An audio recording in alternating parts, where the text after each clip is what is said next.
Hi, everybody. This is Jim Cameron. I'm here to comment on my movie Titanic. I always consider it to be a little suspect, this concept of people talking about their movies. In theory, the movie should speak for itself. But given that there's such a big fan base for the film, I'm going to try to fill in some of the nooks and crannies of what you don't already know. So the main title was conceived very, very late in the day, really almost toward the end of editing. I was looking for something and we hadn't found it yet, a way to set a tone for the film.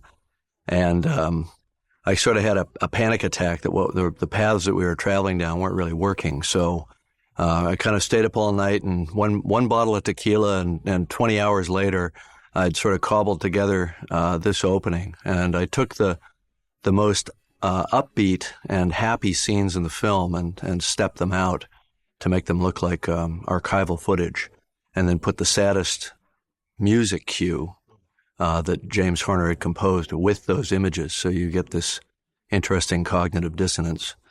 And it seemed to be what the film needed to set it off on the right path.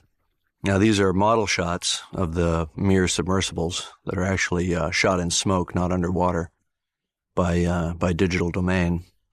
And they're based on the way the subs really look and the way the subs descend. Of course, the subs don't really descend together in tandem like that. They descend separately and then meet up on the bottom, but that's a little cinematic license for storytelling purposes.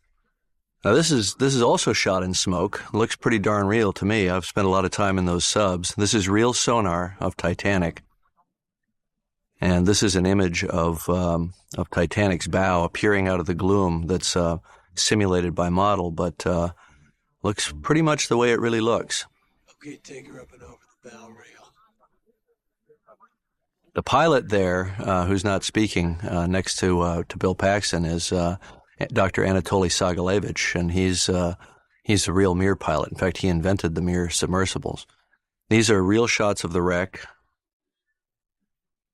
and this is a real shot of the Titanic wreck and the Mir submersible. These were shot in summer of 1995 on our first expedition out to Titanic. This is a model shot. The way you can tell is any shot with two subs in it is a model shot. Any shot with one sub in it, like this one, is a real shot. Because obviously one sub had to carry the camera, and the other one was the on-camera character. Seeing her coming out of the darkness like a ghost ship still gets me every time. This is Bill. Bill and I had a great time on this shoot. It was too short.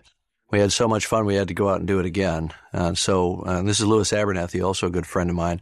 And the three of us have actually been to Titanic subsequent to making the movie and actually made dives like this together. This is a Digital Domain model shot in smoke. This is the real ship. You can see it's overgrown with rustical formations. The ship itself is enormous, and it's impossible to see it all at once. Even carrying down all these 1,200-watt HMI lights and trying to light it up, you only see glimpses of it at a time. It's just really too big to see. Dive 6. Here we are again on the deck of Titanic. 2.5 miles. This is what you do when you're cramped inside the Mir. You try to document your dive, and Bill's basically doing what we do when we do the expeditions, which is make a record of the moment. Of course, his character required it to be a little more egocentric, so he's shooting himself instead of shooting out the windows. That's consistent with his character, Brock, the kind of pirate salvager. This is the boat deck of the real Titanic. Just put her down on the roof of the officer's quarters like yesterday. Sure. Of course, landing on the Titanic with submersibles has become controversial. Personally, I think it doesn't really do the ship any harm whatsoever.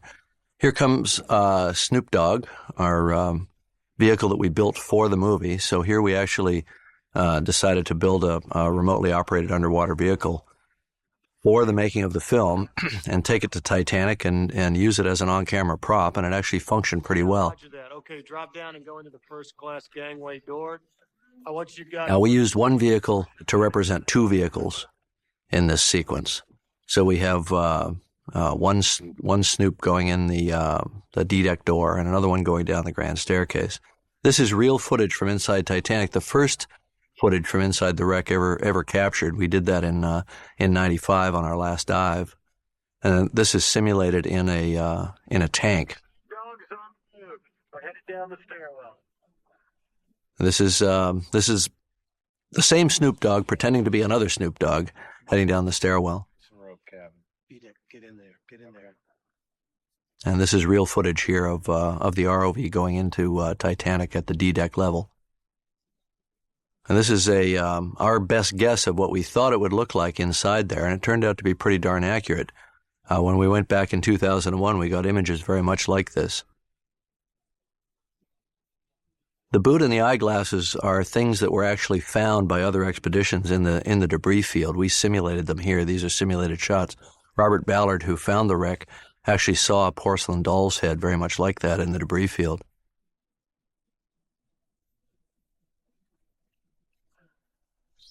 Now this is simulated in a shallow tank about 20 feet deep. We built a set of the interior of the ship. We're good. Just chill, boss. Now Lewis is supposed to be looking at a stereoscopic display. It's supposed to be a 3D viewing system on the ROV. We didn't really have that for real, but we put 2 cameras on it to make it look like it had stereoscopic vision. Here's an interesting thing. The ROV is taking a picture of itself in a mirror. We actually did that for real in 2001, photographed our ROV in a surviving mirror on Titanic. We don't think the piano really survived, but we took a little artistic liberty here. I remember aging that piano myself with a drill. Okay, that's it. That's the bedroom door. That's it. I see it. The brass beds do survive, so this turned out to be pretty darn accurate here. Some of this footage that we did in 95 and 96 simulating the interior of Titanic has turned out to be pretty accurate. Son of a bitch slept.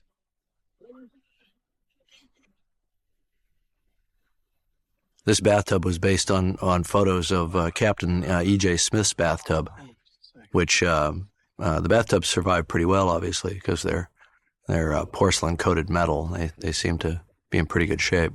Wardrobe door, get closer. You smelling something, boss? I want to see what's under it. Give me my hands, man. So this ROV is a little bit made up. This technology doesn't quite exist. These are real manipulators, but they're larger than you could have on a real ROV. This was an overscale model. Flip it over, go. Oh, keep going, go. Okay, drop it.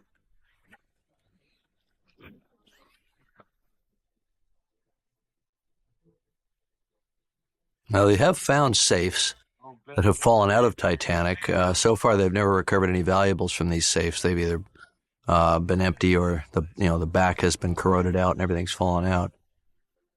This is the academic Mstislav Keldysh. This is the Russian research ship. I've spent about 9 months of my life on this ship over 5 or 6 expeditions.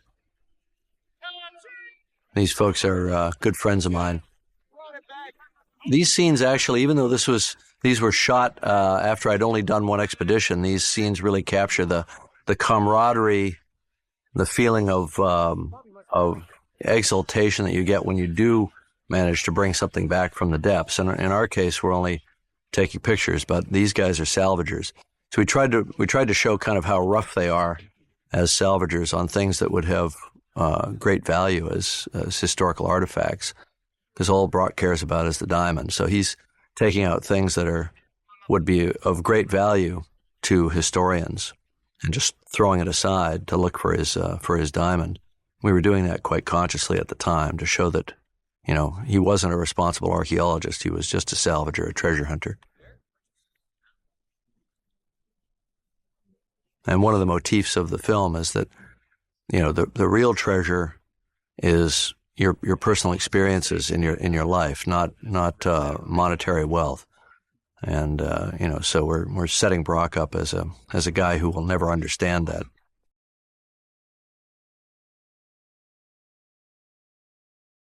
So now Brock has to explain to the money guys. This is basically me throughout the entire making of the movie, trying to explain to the money guys, why we didn't get the scene done, why we're behind schedule, why we're over budget, how it's all going to turn out great in the end. So all of that tap dancing, Bill and I always, share the private joke that he was sort of channeling me while he was playing Brock Lovett. So this drawing, I actually did this drawing from some photographs. We did a sitting with Kate, took a bunch of pictures of her in different positions. She actually posed in a bikini. I had to use my imagination to draw her nude. We didn't know each other well enough for her to pose nude for me. And that's the Jack Dawson signature there is just based on the way I sign my drawings. So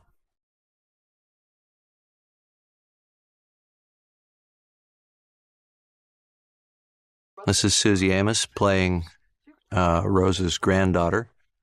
And we just met on this film. We're now happily married and have 4 children.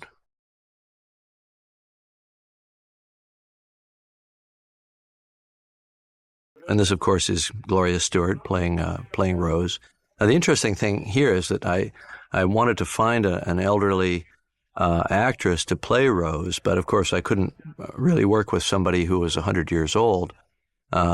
So Gloria was in her 80s at the time, and we actually had Greg Canham, one of Hollywood's premier makeup artists, devise a makeup for her, which aged her to the age of 101. She's supposed to be in the film. So she's actually a Foxy senior in a heavy age makeup, taking it even further, and that seemed to work pretty well. He was able to build on her wrinkles and add liver spots and so on, and really extend the aging. Of course, Gloria had mixed feelings about that, since her big return to the screen after having been retired for 30 years or so was in an age makeup that made her look much older than she really was.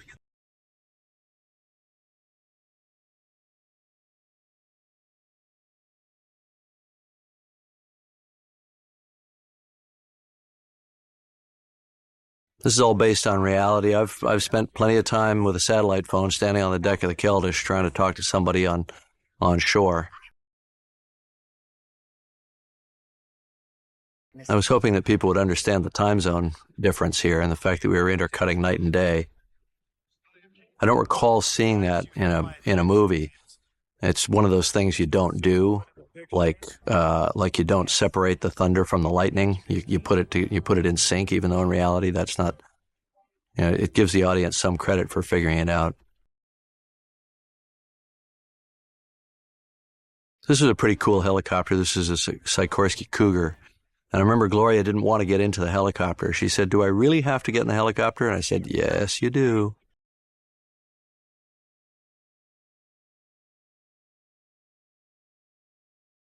That was Lewis's line, the anesthesia line.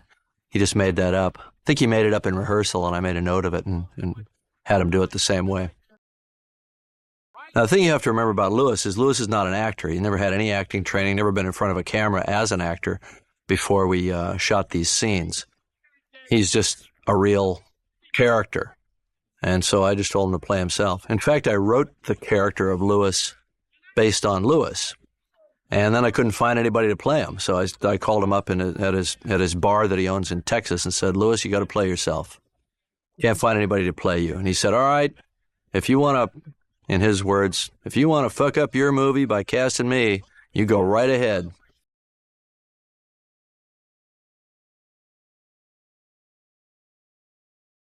This helicopter was so loud, any attempt to have any conversation whatsoever was absolutely pointless. Made it really difficult to shoot this. And what we did here was the Keldysh doesn't really have a helipad, so we shot the helicopter landing on a helipad on a Coast Guard ship, and then for the reverses we had a fake helipad portion built on the Keldysh. These are some of our Russian pals here pretending to be Russian crewmen.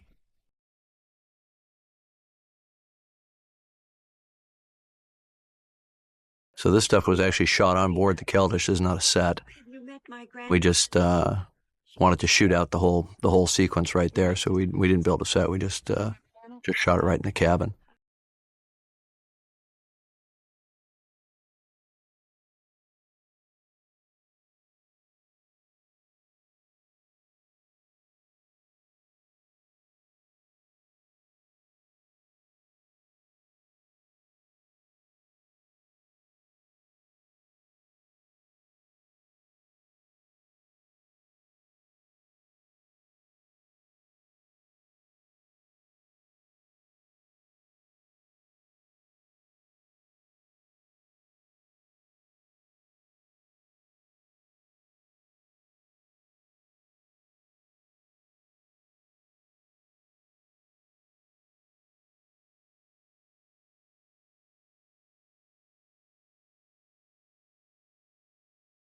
There is some basis for this. The Hope Diamond.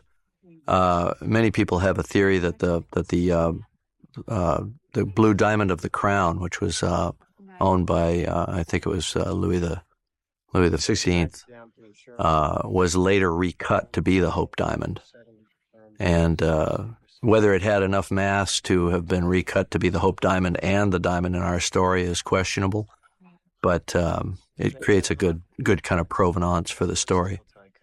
We had to come up with something that made it worthwhile. Titanic itself doesn't really have any great treasure on board. There are some valuable items, some valuable paintings and so on, but there's no real treasure. The treasure in Titanic is Titanic itself, the richness of its history and the stories of the human beings that were on board. But to propel this whole story, I had to come up with something that would get Brock and his whole crew to come out and spend millions of dollars to try to, go through the wreck and look for something.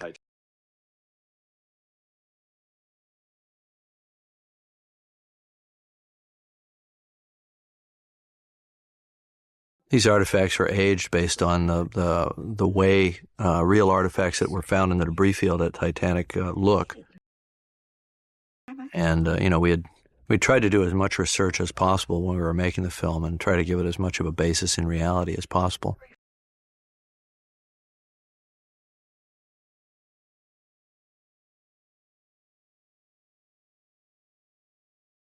The theme of the butterfly was something that was carried throughout the film, the butterfly being a symbol of metamorphosis. In Rose's case, it ties to the sense of her becoming her full self. So I still stand by this simulation. I think it's pretty accurate. I don't know if there was a spur sticking out of the iceberg, but other than that, I think we don't show a big gash down the side of the ship. We show a number of small seams that are opened. And the way in which the ship filled and settled at the bow is probably pretty accurate. The funnel's falling off. All of this, of course, is controversial. Marine forensic experts are still arguing to this day over exactly how Titanic broke up. Some think it broke up underwater. I'm pretty sure it broke up at the surface the way that we show right here. The thing that people have to remember is there is no correct answer. There is no definitive book that you can look up and know exactly what happened, because no one's ever run, massively complicated fluid dynamics, computer models on this stuff. There just isn't the money available to do that. So you have a bunch of experts sitting around arguing with each other about what happened. I've dived to the wreck 24 times and observed it in a lot of detail, and I stand behind the simulation that we put in the film as being pretty accurate. Nothing that's come to light since the making of the film really would call anything that we show into question.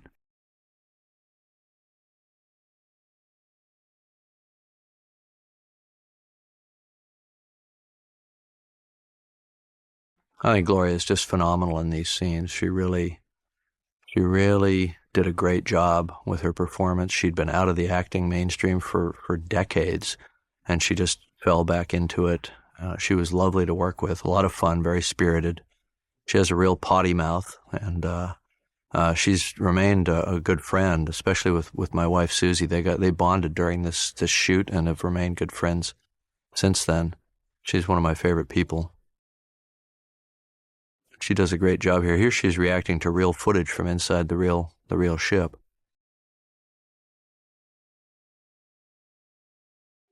Little inaccuracy here. We've since found out that these doors had glass in them from our subsequent expedition, but I have no intention of going back and trying to change the shot to make it perfectly accurate.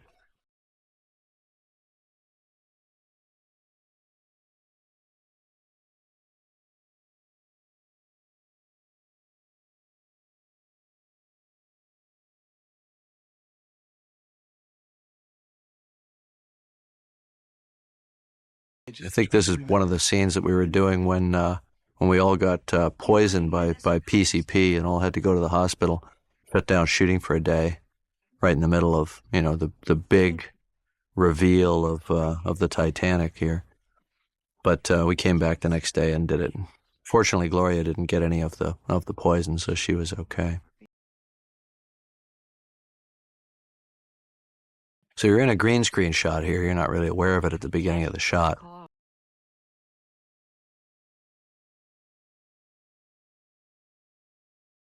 and this is a model. It's actually a model of the wreck transitioning to a physical model, and then all the physical model is then populated with people who were done as motion capture. They're all CG people in the foreground. This is our real set.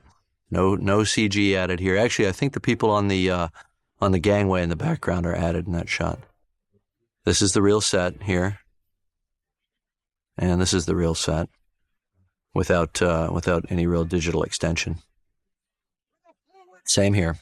So it was fairly extensive. Interestingly, these shots were all flopped. It actually, where it says White Star in the background, all that lettering had to be created backwards because we only built one side of the ship, and unfortunately, we built the side opposite the side that was tied up to the pier in Southampton.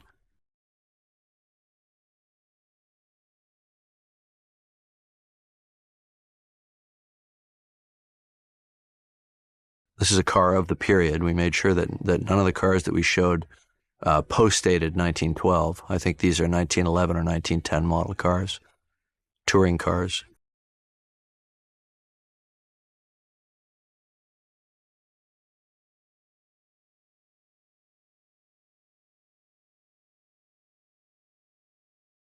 There's Kate is acting in an American accent, a genteel accent of the time, and so is Billy Zane. We thought of it as a sort of a mid-Atlantic accent. There was some concern when we cast Kate that she'd be able to act without her English accent, but of course she did it flawlessly.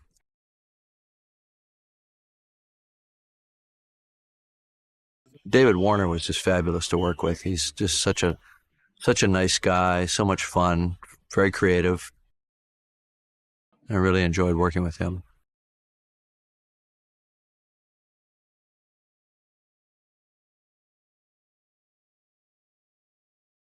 This is true. They actually did this. They checked people for lice. If you're a third-class passenger, they just treated you like, almost like an animal. The accommodations were nice. I mean, there was no brutality involved, but they actually inspected your head for lice.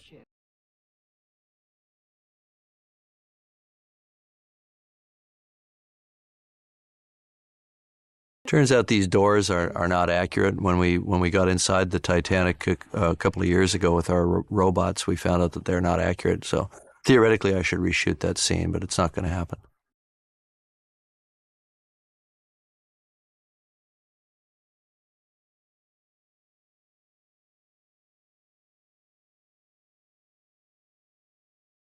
There was some controversy about the main characters smoking in the film, but it was so common at that time that it would have been historically inaccurate not to. So I can only hope that the wide influence of Titanic worldwide hasn't caused kids to think that smoking is cool. We were just trying to be historically accurate here. Now, I knew nothing about poker whatsoever when I wrote this scene or when I shot the scene. I actually had to ask, like, the grips, well, what's a good hand? What would be a good hand that would beat another hand? And they had to tell me. So this dialogue actually was some of it was sort of made up right on the set because I literally knew nothing about poker, still know nothing about poker.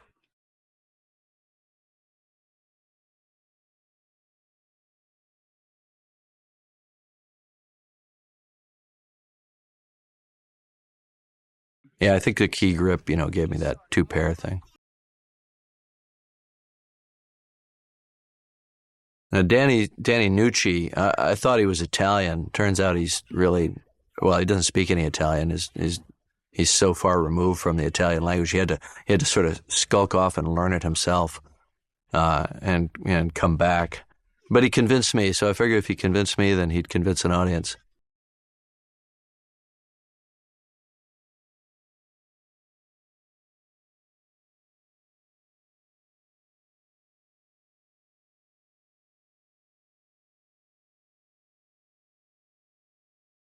Titanic set sail at noon on April 10th, 1912. And I think that at 5 to noon, if you weren't on board, you weren't getting on board. But we took a little bit of a cinematic liberty here. And had these guys running to the aft E-deck gangway door and talking their way on board.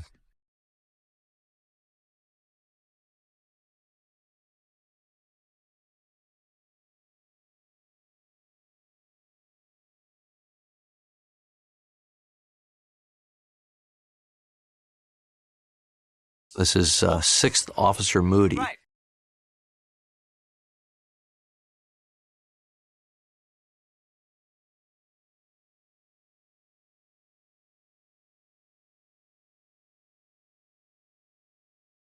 Now, there's a little bit of a digital extension in this shot. We put in some of the Southampton buildings way in the background.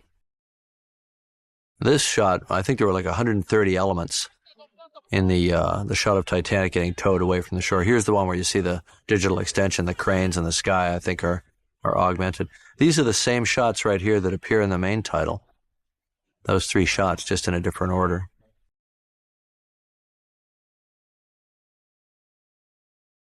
Titanic was so big that they actually had to dredge out the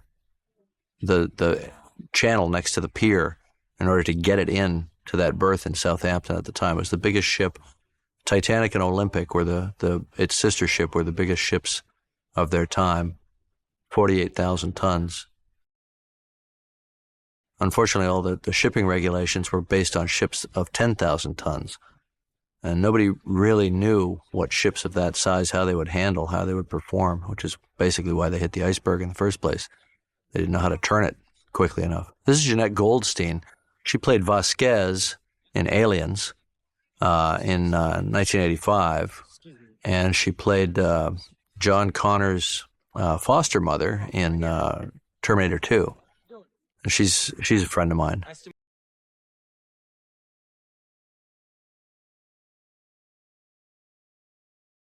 This steerage berthing space was actually based on a photograph of what a steerage room looked like on Titanic. This suite really existed and was faithfully reproduced. It had its own private promenade deck. This interior is faithfully reproduced from a city room suite on Titanic and Olympic. This is one of the styles that were used. They were quite opulent. Now, we've been criticized for showing a Picasso, Les Demoiselles d'Avignon, when in fact that painting doesn't only resembles Les Demoiselles d'Avignon. It's not an identical copy, and so the idea was that the artist did 2 works that were roughly similar. So the art critics can kiss my butt. The same thing with the Degas. It's based on the look of Degas, but it's not an exact reproduction of a Degas. Anything that was in Rose's collection here would have been lost with the ship, and we knew that. So we weren't saying that these were actual works that still exist.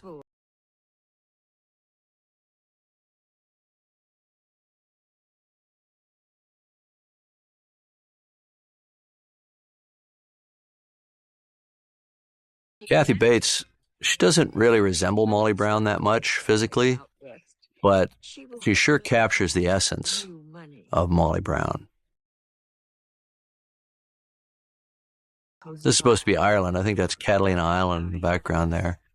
So here what we did is we went up with a helicopter and shot the wake from a real ship. It was actually a World War II Liberty ship, and then digitally composited the Titanic model on top of it.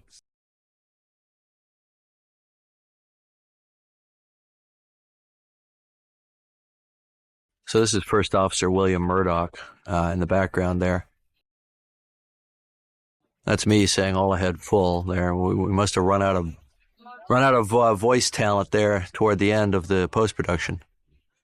So these engines are models in these shots, but when we cut close to the engines, this is a real engine on a real ship that used the same type of, they call it a triple expansion reciprocating engine, same as Titanic's.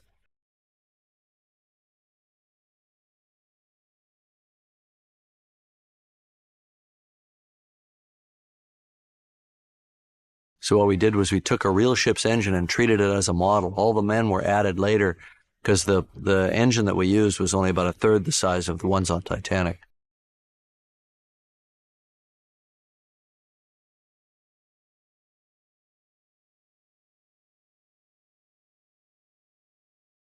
So this is a model shot with Danny and Leo added, and CG water, CG wake down at the bottom.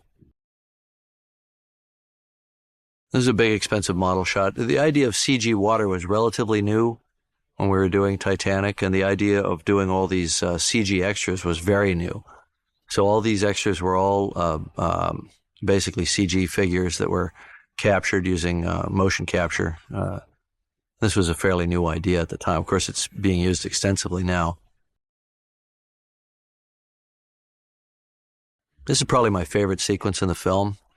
I just like the feeling of joy. I like seeing the Titanic in its perfect form, striding over the waves. Getting these dolphins into the scene was really a trick.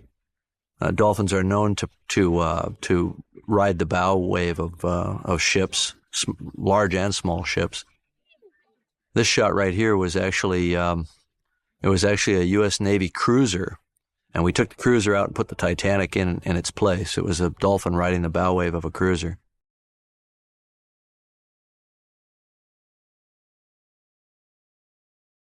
The music for this, I wanted the music throughout. James Horner and I worked really closely together to come up with the right sound.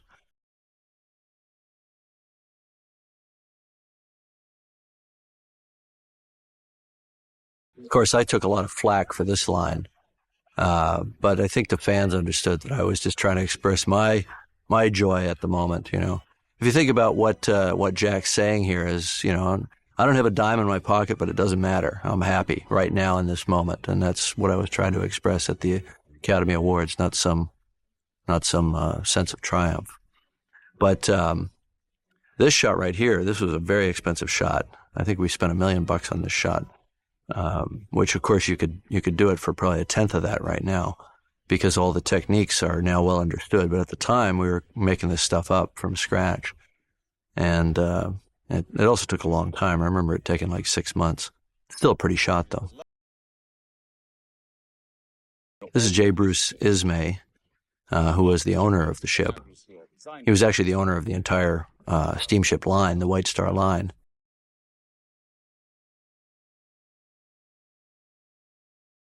And this is Thomas Andrews, who built the ship, and they were all on board. So whether they all had lunch together like this with Molly Brown, we have no idea. But this is historically permissible to have happened. This is the Palm Court restaurant, which was aft in the first class area. It actually had a revolving door, the way it shows here.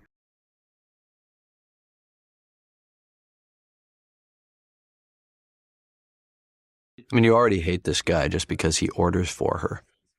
But, you know, the thing is that at the time of Titanic, women couldn't even vote, let alone order their own lunch. So it's hard to imagine that so recently, less than 100 years ago, the role of women was so fundamentally different than it is today.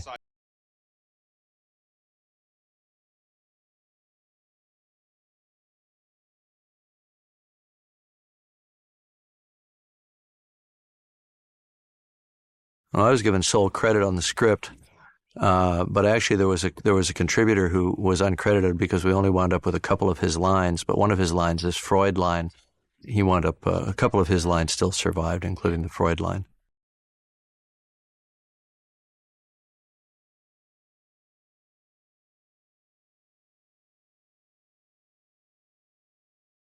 So this is our set again, you know, completely landlocked, and all the water in the background is added. All of Jack's sketches, I had to scramble to do them either before we shot, or some of them were done in post-production. We didn't see what he was sketching at the moment that we shot it.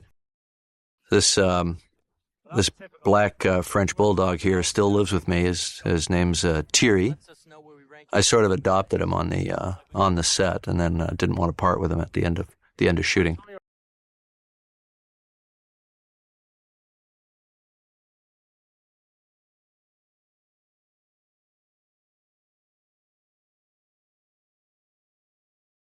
Had a big argument with the costume designer about Rose wearing a hat.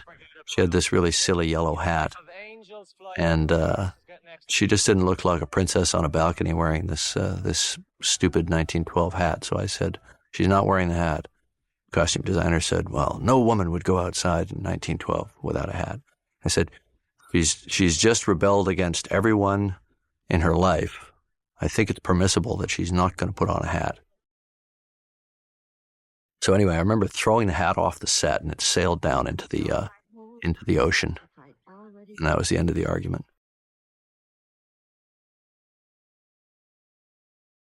The dining room was built very faithfully to the Titanic dining room. It was the same size. There was seating for 500 people. And it was really quite a remarkable achievement, considering it was built on a steel platform that allowed it to tilt and be sunk into a tank 30 feet deep. There's a scene, actually, that was removed here, which you can see in the deleted scenes, which is why there's such a big jump in her condition with her hair down and her dress torn here, where she goes to her room and trashes it because she can't get out of she can't unclip her dress herself. It was just the whole sort of containment and constriction of women, their limited options and choices at the time, just piles up and is symbolized by that. So we don't quite know what's motivating her despair here, but I guess as we watch a movie, we assume these things will be answered. I like that shot of Leo sitting there looking up at the sky, looking up at the stars. It's what artists do when they're not doing art.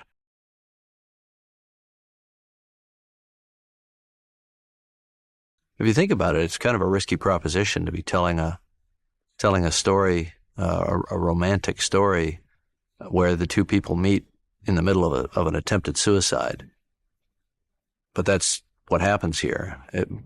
I think I was searching for something that would connect them very quickly. I never believed the kind of boy meets girl stories, because that's sort of not how things happen in real life, unless there's some powerful force or event that causes them to have their interpersonal barriers broken down very, very quickly.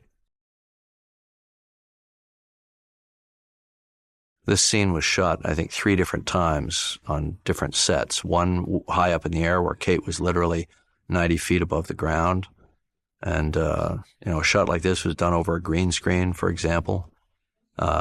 This shot was done as part of the main set, so we could see the ship in the background. So that shot would have been done, the shot we're watching right now would have been done at a different time than this one, and so on, and this one. So imagine the problem from the actor's standpoint, having to reproduce the scene faithfully each time.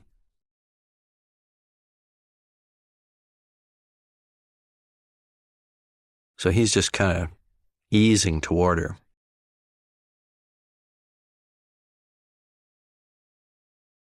The throwing away of the cigarette was just a way for him to close a couple of steps closer to her.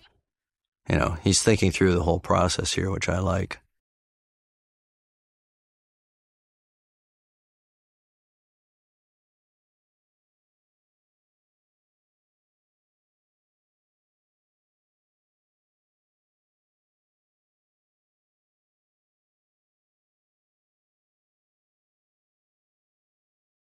He's running a big bluff here. I think he's smart enough to know better than to really jump in the water, because the reality is, you get off the back of a ship at night, they're never going to find you again. It's a death sentence. The question is, can he convince her of that? Can he convince her of that fact somehow without forcing her hand?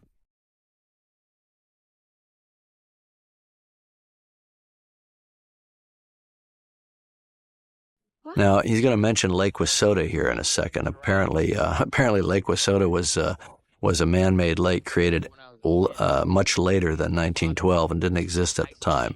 Which, of course, as a writer, I'm looking at a AAA map of Wisconsin. Pick a lake at random. So that's one inaccuracy in the script that I'll cop to.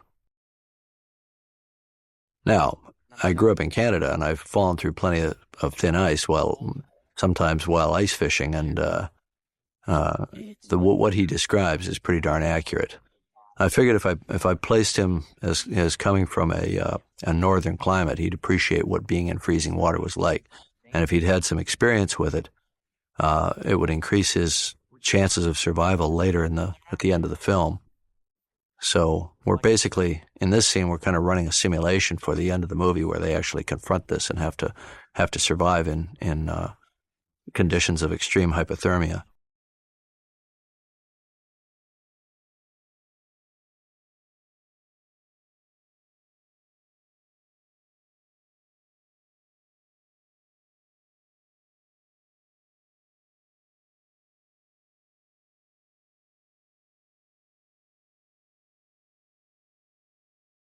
See, he could just grab her right here, but he's making it her choice.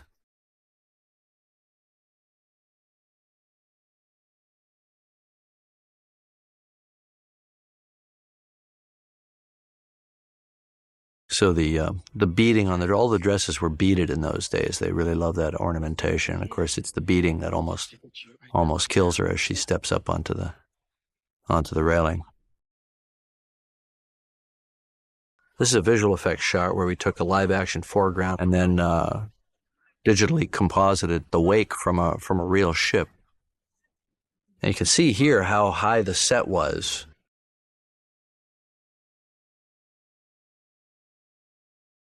Here we're mixing green screen, live action.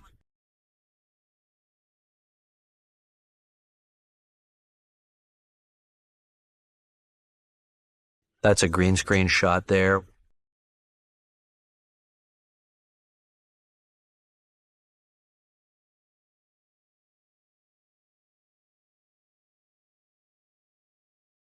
So this would be an almost unthinkably compromising position in 1912. First-class lady, third-class male, any hint of sexual impropriety, he'd be down for the count. They'd clap him in irons, pretty much exactly the way we're showing. Now, there was a guy on board called the Master at Arms, and his job was basically to be the sheriff of Titanic. We don't know too much about him because he was never needed during the Titanic's 4 days in existence as an operating ship.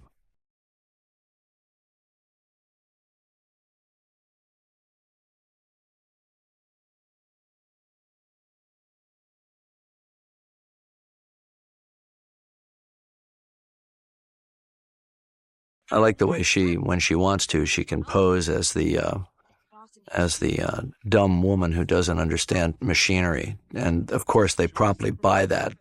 They accept that explanation because it fits their worldview.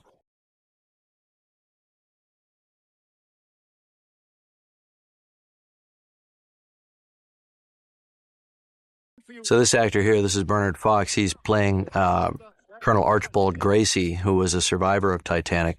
The real Archibald Gracie was a little younger than Bernard is here, but I wanted to include Bernard because he actually played Frederick Fleet, the young lookout on Titanic, in the 1958 film Night to Remember, which was one of my inspiring influences when I decided to make this film. So I felt that he should be included. And it was funny because Bernard was actually talking to the actor that plays Frederick Fleet in this film, who'd been hanging around for about 6 weeks waiting to shoot his scene in the crow's nest. And he asked him, so when you did A Night to Remember, how long were you around to play Fleet? And Bernard said, I think I was on set for about half a day. It was a slightly different production.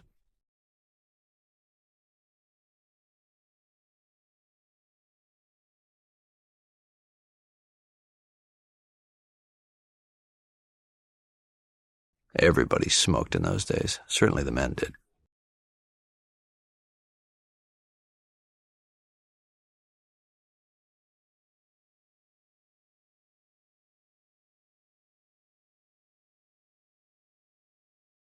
So he's playing probably an ex-Pinkerton now, and as a private sort of valet or manservant.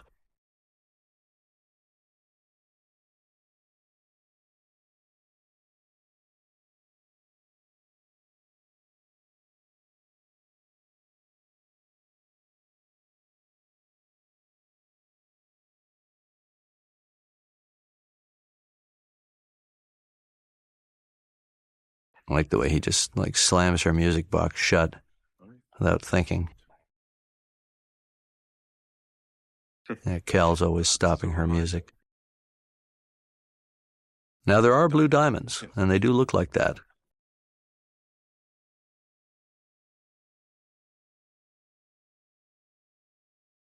Now that's a monster stone. I have no idea what a stone like that would be worth now if it was high quality, but I would say 20 million would be a good guess.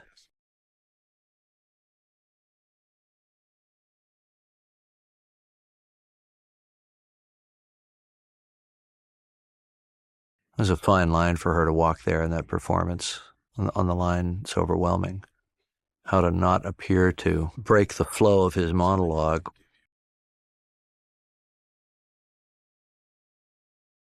She has to somehow play it in such a way that she's not rejecting it and not accepting it at the same time.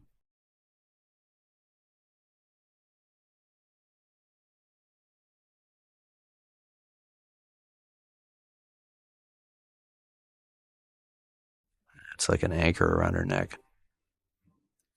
There's a big scene that gets cut out right here. But somehow the audience goes with it. Just seems like a natural thing for her to do, to go back to Jack. Things aren't working out too well with Cal. She feels trapped. But I think there were 10 minutes of the film that's taken out in between, maybe 8. That was a Leo ad-lib, that line, the tumbleweed blowing in the wind.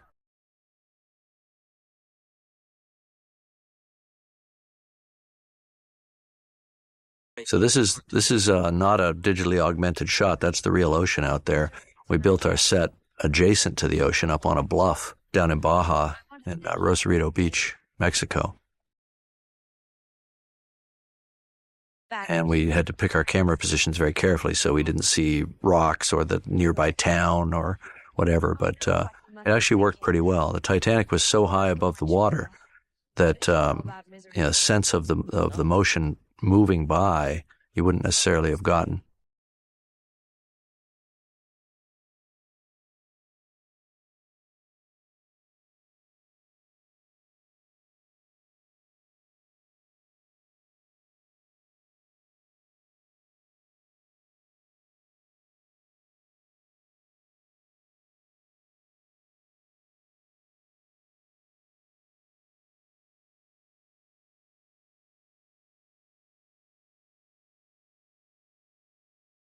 Kate and Leo and I worked on all these scenes. These are, there are a number of scenes in the film that are 3, 4, 5 pages long of dialogue just between the two of them. The way we worked was that we'd go into a rehearsal space, and we'd read it. We'd just read it, and then we'd work with it, and then I'd get them to say it in contemporary terminology, the words that they would have used if they were just just as people. And to get around the problems of the idiom of the time. And so we do a lot of improv without trying to couch it in the more stilted phrasing of 1912. And then once they had a sense of the way the lines were to be played, then we put it back into the language of the time.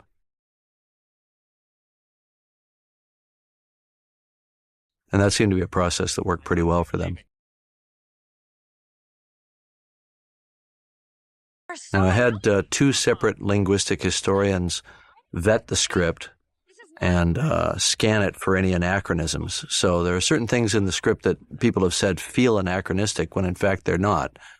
I think we make an assumption that 1912, the time of the Titanic, was some kind of Elizabethan manner of speech that was completely separate from ours. It really wasn't. A lot of our slang was already in use at the time.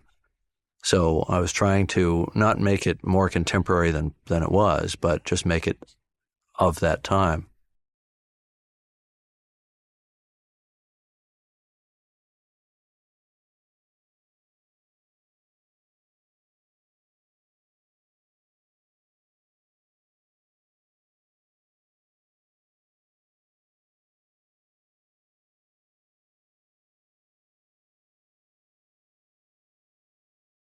So I cranked out all these sketches in a couple of days, sometime during post-production, and some of them were based on photographic reference, and some of them were just made up.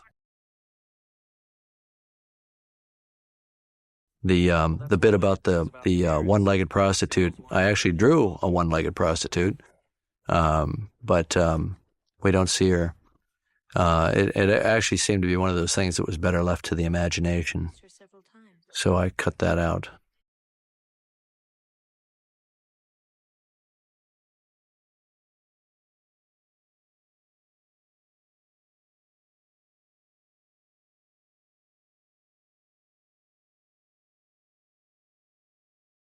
That was actually Leo's idea, that line. But I just like Kate's reaction better than seeing the sketch itself. So I'm sure everybody's picture of what that looks like in their mind is better than actually seeing it.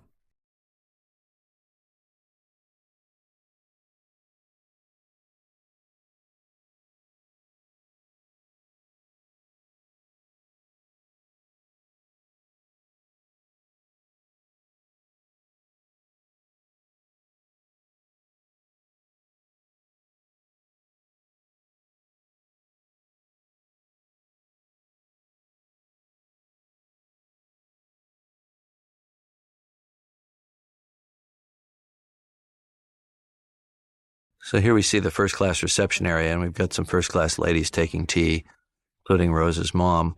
And Molly Brown walks up. Now, Molly Brown historically was understood to be desperate to be accepted by first-class society, and she was, what they called new money. Her husband owned some mines in Leadville, Colorado.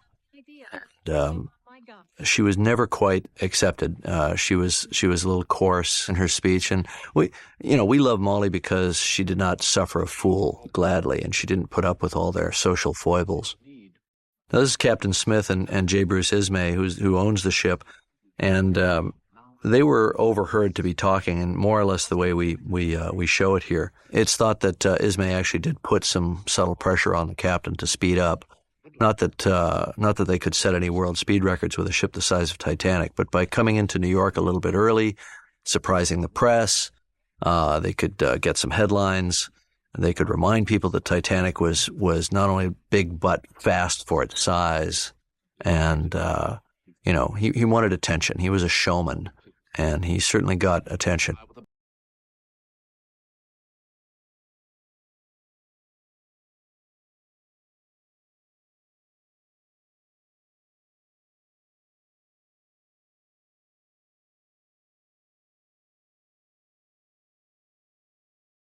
So Jack's character was kind of very, very, very loosely modeled on Jack London's early life, where he went all over the place and did these different things and was quite the adventurer. No, we'll do it. Now, the Santa Monica Pier did have a roller coaster I think it was built in 1911, the first one.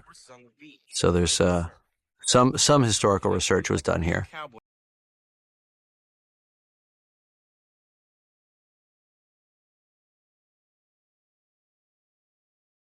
Now, proper women didn't necessarily ride side saddle in this time, but some did. So the spitting scene that's coming up here was pretty controversial. I remember nobody liked it. My two fellow producers, John Landau and Ray Sanchini, desperately tried to talk me out of it. Kate and Leo didn't like it. The studio didn't like it. Peter Chernin didn't like it. All right, your turn. But I liked it. And I think Kate and Leo finally figured out what I was trying to do with it before we shot the scene. And it's just that I always felt that people have a certain expectation of what a Titanic movie is supposed to be, and I didn't want to be making that movie. I always said, this isn't your dad's Titanic movie.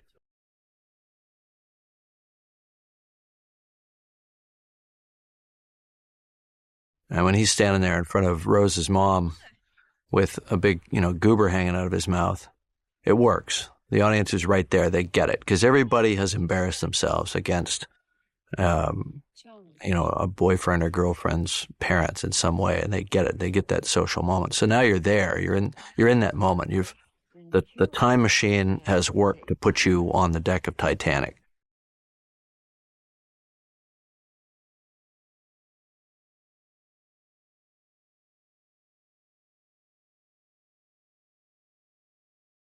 so many of these historical films concentrate on the differences between what it was like then versus now. And I was looking for ways to say, no, it was really the same. People were the same.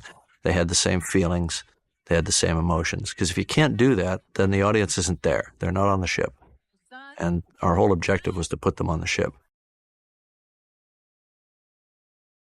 Now, it seemed to me a natural that Molly Brown and Jack would gravitate together. And so we have, obviously, Jack's a made-up character and Molly Brown's historical, but this seemed to me to not violate anything that we know about her. And it's also very possible she had a son about Jack's age, and she might have been shopping for him in Europe. That would have been a natural thing to do. So none of this violates what we know about the period or about Molly Brown. This is an almost perfect reproduction of a Ken Marshall painting. Ken Marshall, of course, is the Titanic artist par excellence, and his paintings were also an inspiration for me when I was thinking about making this film.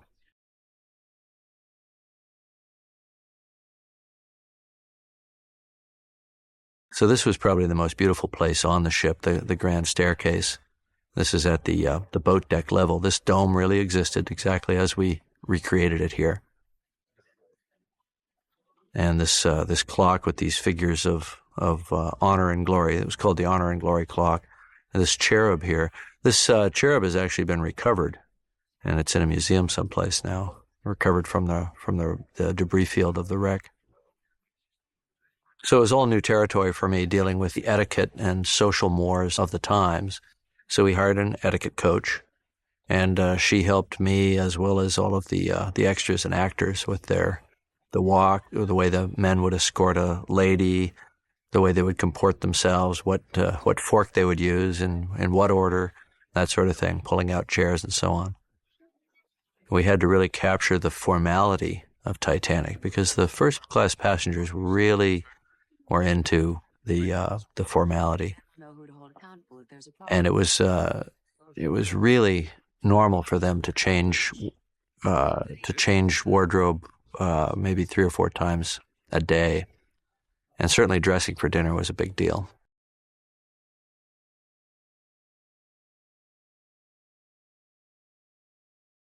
So I personally really love these fairy tale moments. I really fought to protect them. This is interesting. She's looking directly into the lens there, which is something you almost never do in shooting. I just wanted it to be completely in his POV.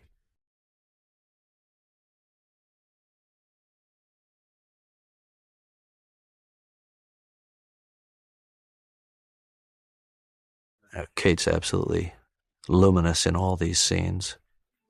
We almost didn't cast her.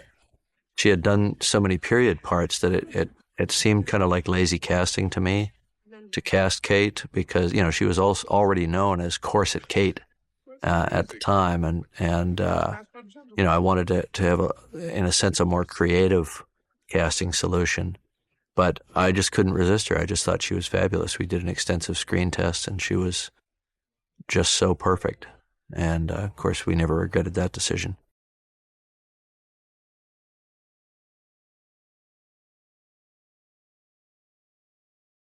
These are all Steadicam shots here. This is Jimmy Muro, my Steadicam operator. I've worked with him a number of times. He's so good.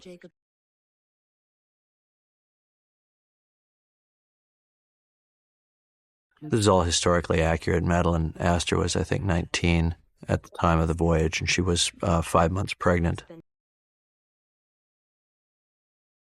So here's this guy traveling, this rich guy traveling openly with his mistress on Titanic. Everybody knows about it. His wife's back home with the kids.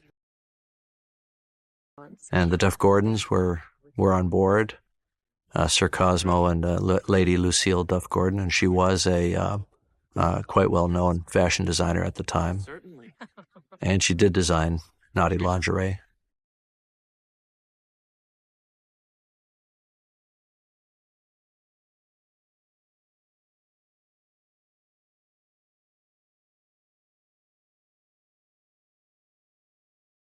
And apparently Molly used to do that. She used to say, "Hey, Astor," and sort of treat him as if he was not one of the wealthiest men in the world. And I think that's probably why he respected her and why he liked her. They became friends. They actually traveled through Egypt together, rode camels together before they wound up together on Titanic.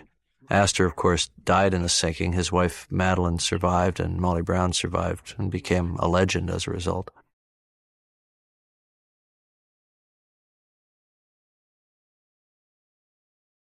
This was the Countess Roth's, whose hand he's kissing there. The best I've seen, ma'am. Hardly any rats. Now, there were, of course, rats on Titanic, as there were on any ship. And, they would live in the cargo areas and to a certain extent in the third class areas. He was kind enough to show me some of his work today. Rose and I differ somewhat in our definition. This scene was actually written literally the night before we shot it. I remember scrambling around and Xeroxing the pages to get them to Leo so that he could memorize his new lines. This is how I remember how to set a table to this day. I always remember that shot. The fork goes on the left and the knife and spoon go on the right. Otherwise, I can never remember. Thank you. So the film has had some positive benefit.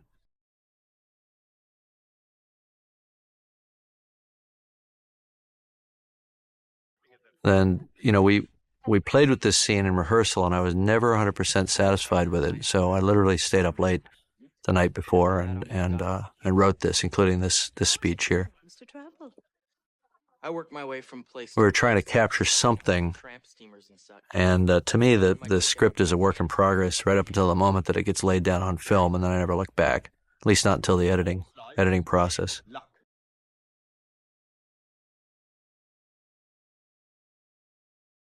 But Did you find that? I remember the scene took a fair bit of time to shoot.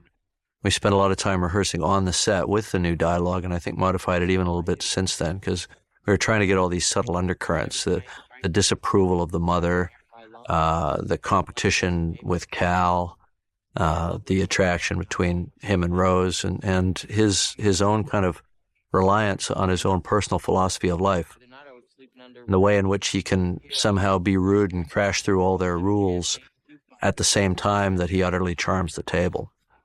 And, to hit all those goals in a 2-page scene was tricky. But interestingly enough, I really think this is the scene where the audience really starts to get what this movie's about and where it's going thematically. Because interestingly, in the cards, when we previewed the film, this is one of the scenes they liked the best. They like seeing the poor guy in the rich company kind of turn the tables and win the moment and charm them, but also beat them at their own game, in a sense. That's an apocryphal story, by the way. I don't think Molly Brown's ever really burned up her husband's fortune in the stove, but she is. She called herself a confabulator. She was a confabulator. She loved to tell stories about herself, and if they weren't 100% true, that didn't really matter that much.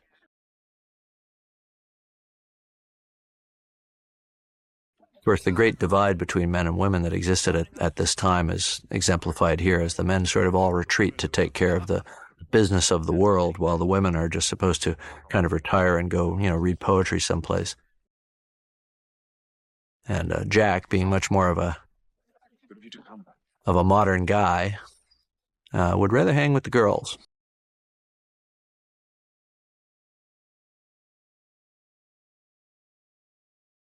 I think Leo came up with that line, time to go row with the other slaves.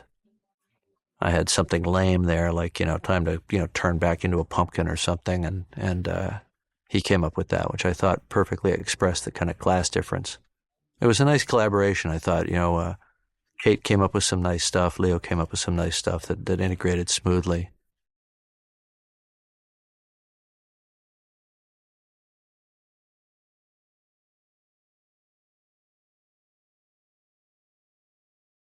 This, of course, is a moment that gets mirrored right at the end of the film, rising up the steps to meet him as he turns. The difference, of course, is that here he's still dressed in his tuxedo from dinner. At the end of the film, he's dressed in his poor guy clothes with his suspenders. Now, this party, this was, I think, probably the most fun moment of shooting the film. I mean, everybody just had such a great time that day. It was hot on the set because of the lights. People were wearing all these heavy wool clothes. But I remember we shot all these dance numbers for 10, 12 hours. And at the end of the day, the band stayed and played, and all the extras, not all the extras, but a good number of the extras stayed and danced for at least another hour after we'd broken down all the equipment and the lights. So people were really enjoying themselves. It was a great way to let off steam. And I think the energy just infects the images, because we were having fun. I felt like the camera was dancing with the people. It was fun to set up the shots. It's all shot very fluidly. A lot of it's done with Steadicam, not this shot, but a lot of these shots are done with Steadicam, so the camera's always moving.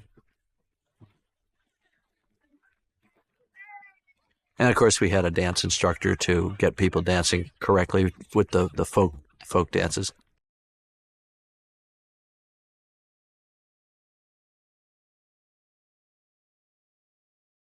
So the band are called Gaelic Storm, and they were a real Irish band. We recruited them here in Santa Monica, California, and they played traditional numbers from that time period.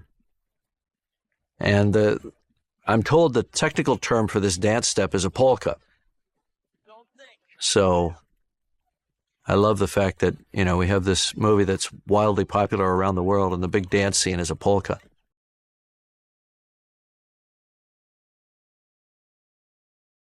So Leo and Kate really learned their steps, and Leo got the footwork down pretty good.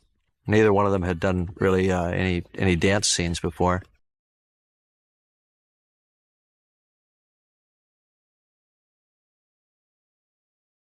Of course, the Irish pipes are used in James Horner's score quite a bit to create a kind of a melancholy atmosphere.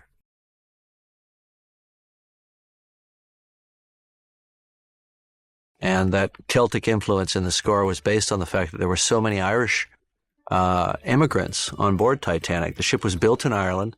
It was built by Irish hands. There were a lot of Irish immigrants who got on board at the ship's last stop before it sailed across the ocean. And, of course, so many of them died in the sinking that we felt that the elegiac quality you get from the Irish pipes was appropriate to the score.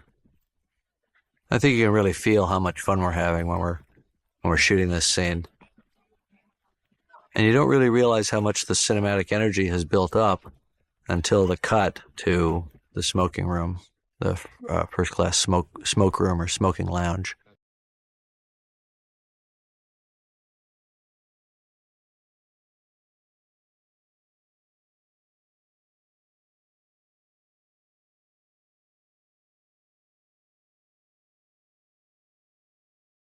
So this, they called it the third-class general room. This is where this scene would have taken place on Titanic. And there was a party on the Saturday night before the sinking.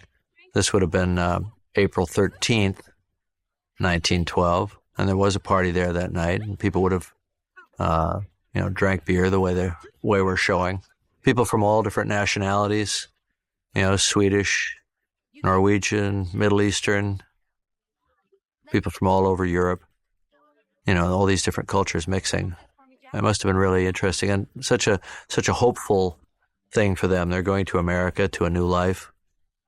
Of course, this is faked here. Kate couldn't really do this ballet move. It's a pretty difficult thing to do, especially without the proper toe shoes on.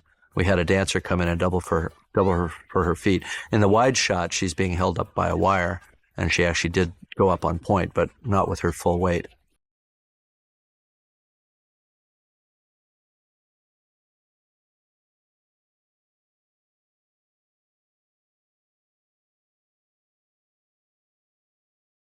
So in the long version of the film, there was another scene that went in between this one and the next one. But when we took that scene out, I think it produced a really nice transition from the upbeat energy and kind of self-realization of Rose to back to being in prison in the first-class world, back to being in the ivory tower. So that transition actually was really helped by the editing process.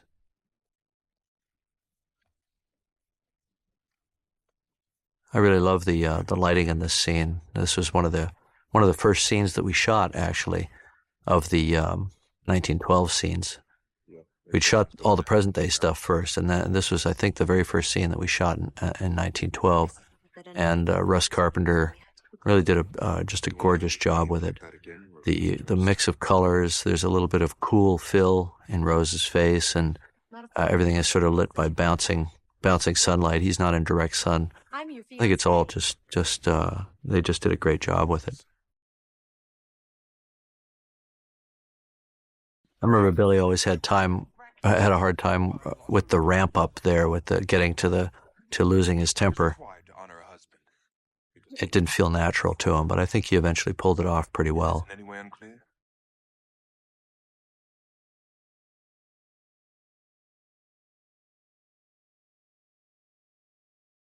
I think most women can relate to that sense of betrayal and so on, but I think it's hard for modern women even to understand how really trapped and without options women of that time, even women of the privileged class, what their life experience would have been like back then.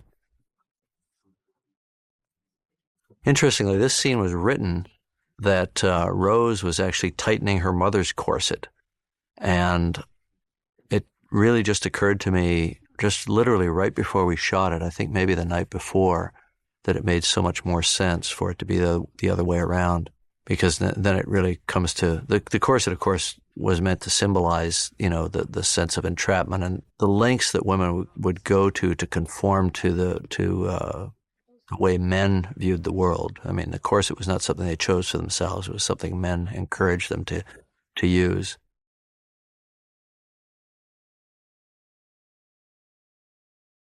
And, Ruth has of course, completely compromised her own principles and is expecting her daughter to do the same. So the corset became a symbol, and it became a much stronger symbol, I think, when the mother was putting it on the daughter, which, interestingly enough, hadn't occurred to me throughout the entire writing process, which really shows you, kind of how organic the whole process of making a film can be and probably should be. You have to keep yourself open to these new ideas as they come up. To this moment, I can't remember if it was an inspiration I had at the last second, or maybe something Kate said, or maybe something that Frances Fisher said. I think Frances does a great job with this scene, with the kind of, quiet desperation, the fear that drives her to make these great mistakes that she's making, not protecting her daughter's, emotional well-being. And, I stuck the Degas in the background of the shot, the dancer. I tried to use the art as a way of counterpointing what was happening in the scene, and the dancer was there to represent kind of her inner spirit, attempting to break loose, all that sort of thing. We do these things on purpose. If they suggest things to an audience, that's fine. If they don't, at least I know it was there for a reason. There was a religious service, a non-denominational Christian service on the ship on the morning of April 14th, 1912, presided over by the captain, and there was a hymn sing. And one of the hymns in the playbook was this hymn, which has the line, "For those in peril on the sea," which struck me as the perfect one for them to be singing.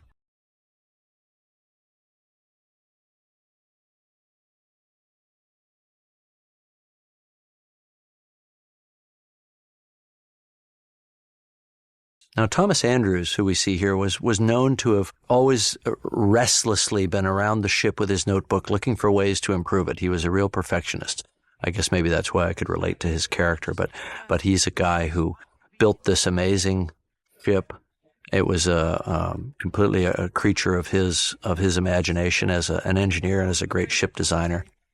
And, of course, he died in the sinking of the ship, which to me was always a poignant aspect of the tragedy.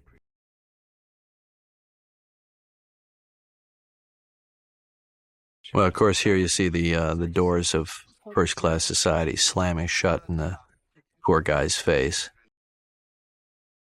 And these are the kind of scenes where the class divisions really paid off for this story. course, these class divisions also got borne out in the survival potential of people on board the ship. And in reality, in the real sinking of Titanic, if you were in third class, you didn't stand a chance. So this is Junior Wireless Officer Bride, Harold Bride, delivering a Marconigram to the captain, Captain E.J. Smith, who was one of the most esteemed captains of his day, very popular amongst the millionaires that traveled back and forth on the Atlantic routes. Here's Jack climbing up to the first-class promenade deck, and what you'll see is a boy spinning a top. And there's a photograph that was actually taken on the deck of Titanic of a young boy whose name was Spedden and his father. And we actually reproduced that photograph there for a split second while Jack's stealing the coat in the background. This was a tricky shot because it had to be shot at exactly 6:40 in the morning in order to get the sunlight on the proper side of the set to match our interior lighting for the upcoming scene in the gymnasium, which had already been done. So we had to have a pretty early crew call, like 3 a.m., I think, in order to get this shot, just to get the lighting to match.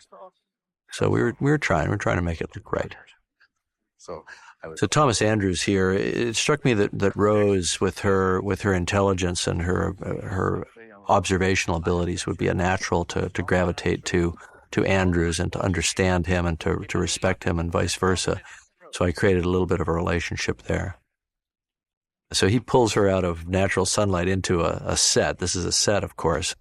So here they're coming into the gymnasium. There's a gymnasium on board the ship with rowing machines, and you can see just behind Leo there's actually a mechanical horse, and somewhere supposedly there was a mechanical camel. So we faithfully reproduced the gymnasium scene. There was actually another scene in the film where you saw the gymnasium, much more clearly, but that got cut out. So now it's just a kind of background to this dramatic moment.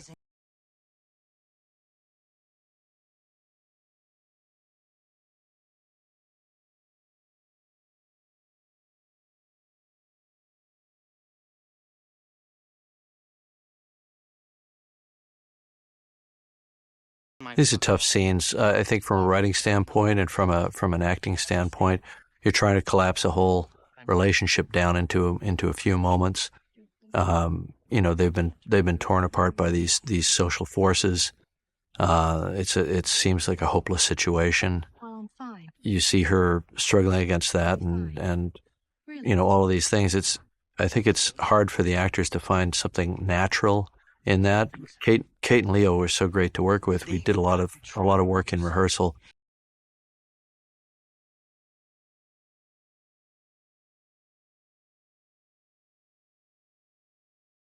Fortunately, there was a great chemistry between the two of them off camera.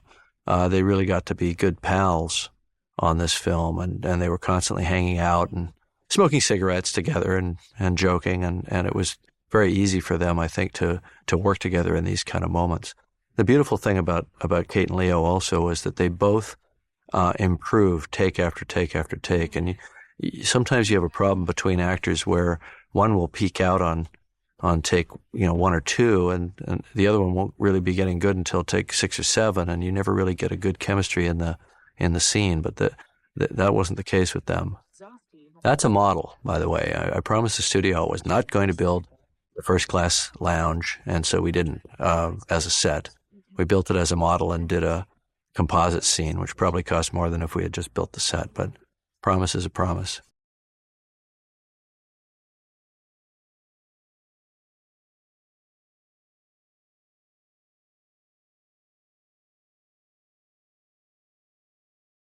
I always like this little detail of that little girl's hand, the way it smooths out the napkin. And you just see there's a whole life of indoctrination that traps a person and contains them in this shell.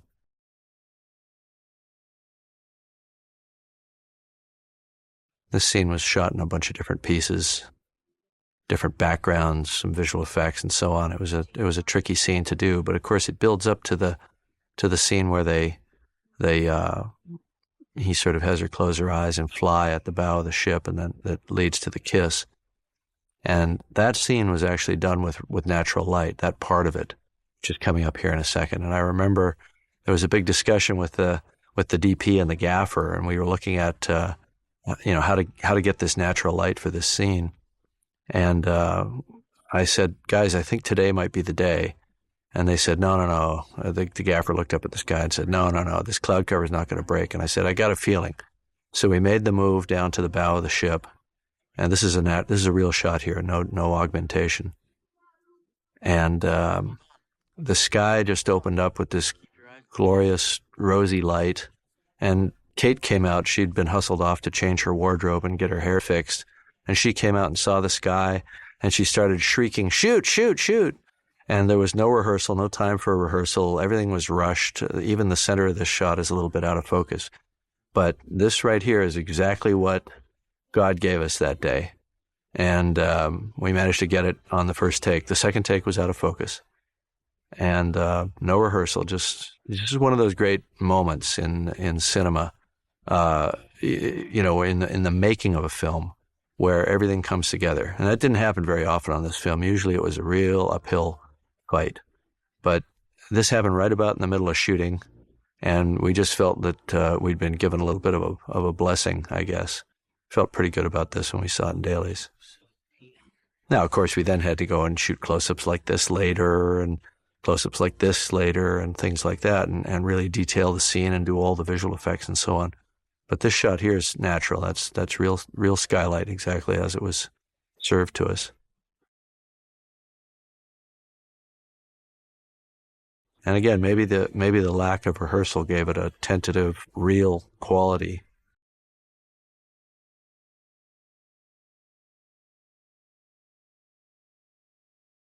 And this is an effect shot here, where they had to duplicate the lighting. It's a model shot. Kate and Leo were shot green screen, added to the model, and all of that was because we needed to do this transition right here to the wreck.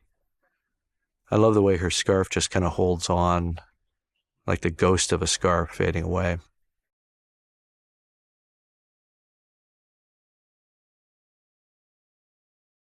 So that would have been sunset on Sunday, April 14th, 1912. Now here she's holding the butterfly comb in the foreground, and of course the butterfly comb makes her think of Jack and the transforming effect that he had on her, and the fact that she did not really come out of her cocoon or her chrysalis until after his influence. Hopefully that's not too heavy-handed a symbol there.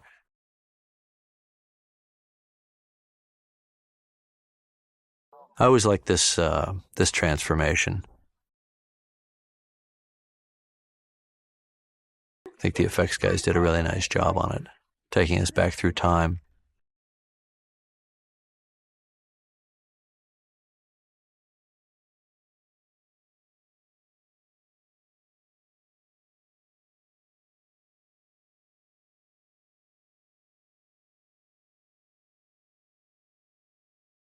That's actually not Leo's hand.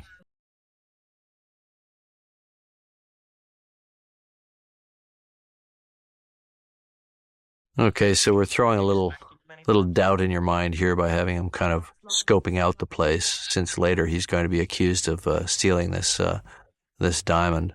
A little bit of a misdirect there. Of course, he naturally thinks because of the blue color that it's a sapphire.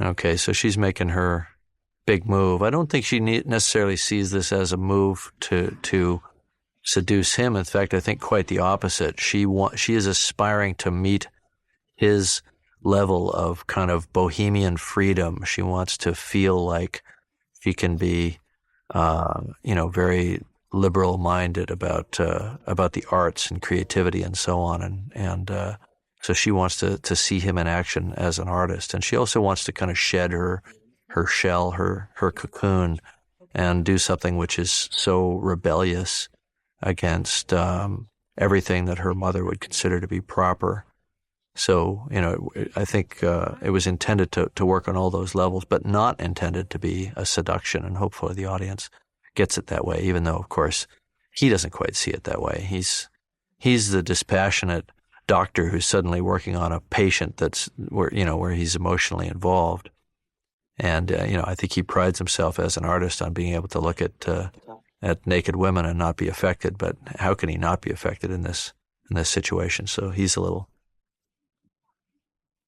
I like the undercurrents of this. Leo actually made a slip, an accidental slip here where he tells her to get on the bed. And I thought that Freudian slip was perfect.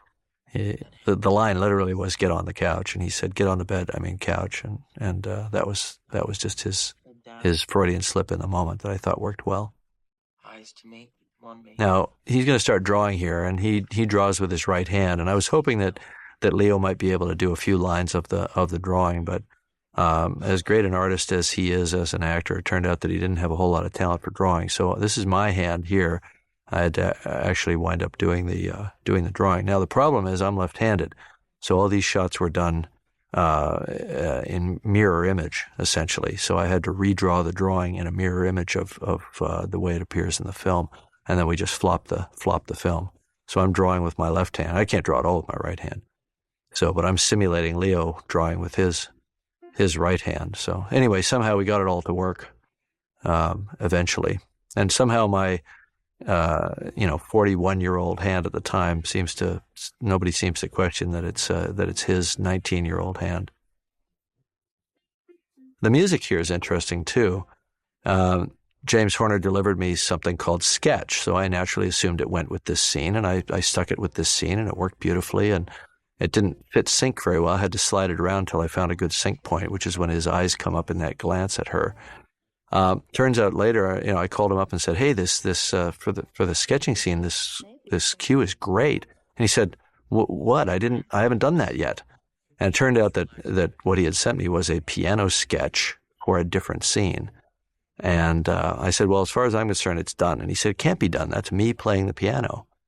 And I said, "Yeah, I know. It's great. It's perfect. It's just solo piano. It's so simple. It is to orchestral music what his sketch is to a completed painting." And he was just so freaked out by the fact that I wanted to use it.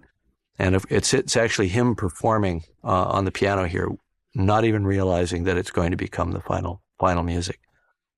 This is a nice morph shot that Digital Domain did. They did a beautiful job on these morphs. Erotic moment of my life. Now this is our last cut to the present day, what I call the kind of the Greek chorus.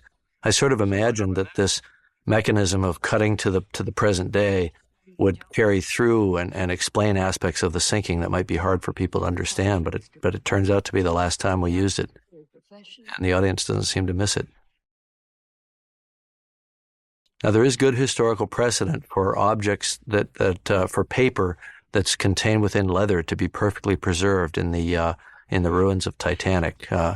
Wallets have been found with the money still preserved, letters, and so on. So there's good historical precedent for her drawing being able to survive. These are some of the first scenes we shot, literally the first and second day. Now, this is a very faithful reproduction of the smoking room on Titanic. And women were not, it was not so much that they weren't allowed by any kind of ship's rules or anything, but it's just social rules did not allow women to enter the gentleman's territory of the first-class smoking room. I said that on the night that Titanic sank, the ocean was like a mill pond, perfectly flat, no swell, no white caps, and that this contributed to the collision with the iceberg because it was very, very difficult to see the icebergs. It was also a moonless night, so they had only starlight. It was difficult to light this bridge scene because there would have been very little light on the bridge. The officers would have wanted their eyes to adjust to the complete darkness. And there might have been a little bit of light from the binnacle, from the compass, which as we show it.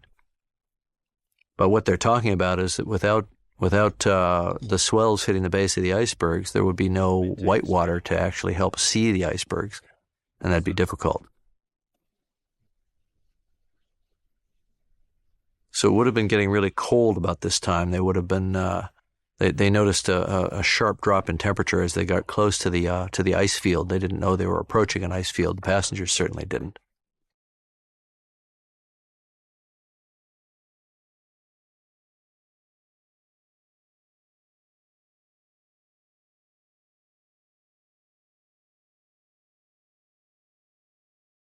This is all Jimmy Miro's Steadicam work here.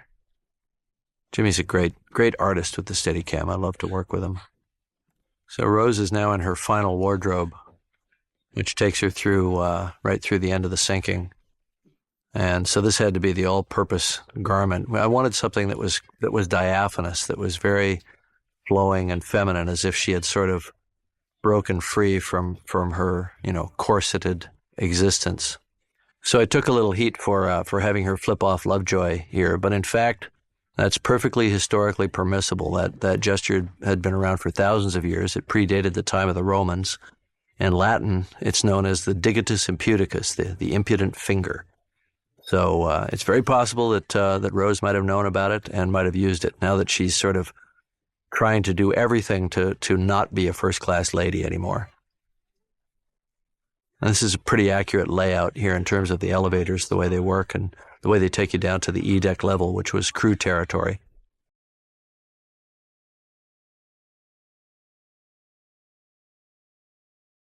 Now, on E-deck, it is possible to get into the fan rooms above the boiler rooms, as we show it here. I'm not sure that this is geographically perfect to the way it was on Titanic, but it was theoretically possible to get down to the boilers through this route.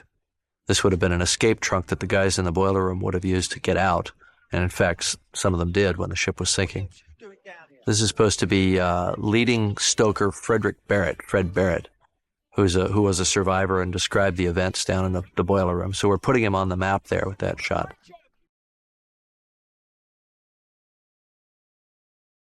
I always thought there was something magical about her and her flowing dress running through the boiler room. Okay, so they've entered the cargo hold, and there was a car in the cargo hold. It was a 35 horsepower Renault touring car, which was bought by a guy named Carter, and he was shipping it back to the States. And as far as we know, that car is still down in the hold of Titanic as we speak. We looked for it in our 2001 expedition, but couldn't find it. And this is a faithful reproduction of what a Renault touring car of that time would have looked like.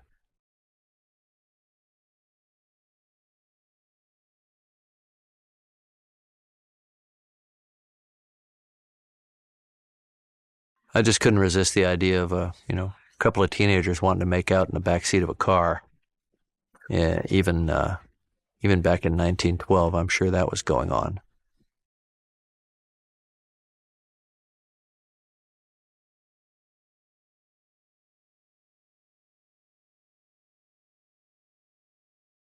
This is a sweet scene. It was Kate's idea, I believe, to sort of play with his fingertips.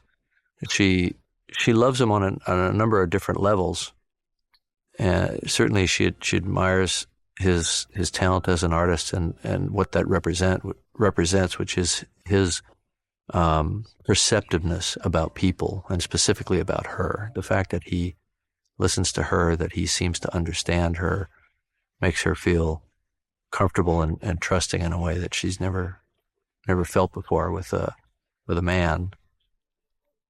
So we jump out wide and we see how tiny and insignificant the Titanic is in the vastness of the ocean.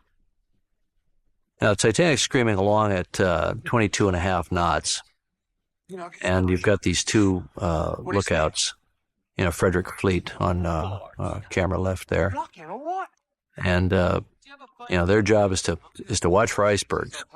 And you've got First Officer William McMaster Murdoch on watch. I remember, Kate's a very analytical actress. And I remember having a huge discussion with her about exactly what her hand should be doing. Because, of course, her hand is her orgasm. And she wanted to exactly properly express the perfect orgasm on the fog on the inside of the glass. So we rehearsed it a number of different ways, as I recall. So I don't know what can you do with a sex scene? What I suggested to them was that they expressed this sort of trembling sense of something that was so much bigger than themselves than what they expected. Something that was, really transporting. And I think they really sold that concept beautifully here. That it wasn't just that it was, that it was great sex, but that it was something that really affected them at a level of their soul. Because obviously this is something she has to take with her for the rest of her life, long after he's dead. A sense of a perfect union.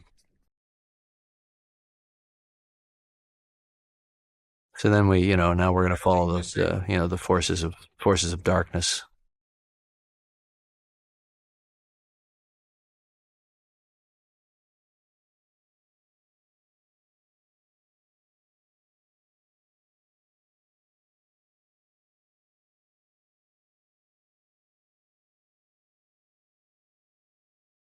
Yeah, it's a good thing he didn't tear that drawing, otherwise there'd be no story.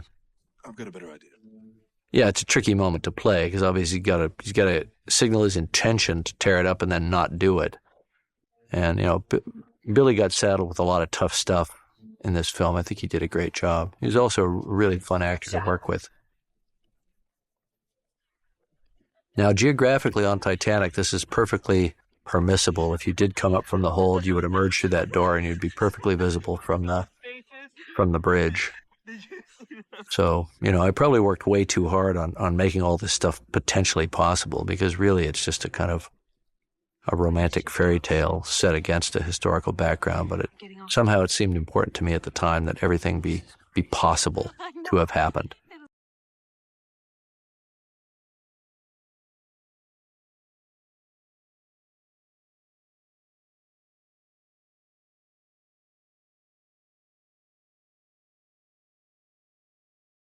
So I guess what we're saying here is that Titanic sunk because of their kiss.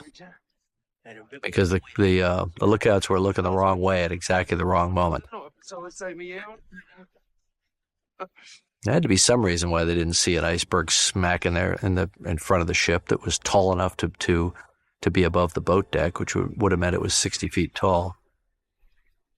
But to give them credit, the iceberg, from the height of the crow's nest, the iceberg would not have even come above the horizon. And on a moonless night, it would have been difficult to see. So Sixth Officer Moody answers the phone, and he actually says thank you when they tell him there's an iceberg right in front of the ship.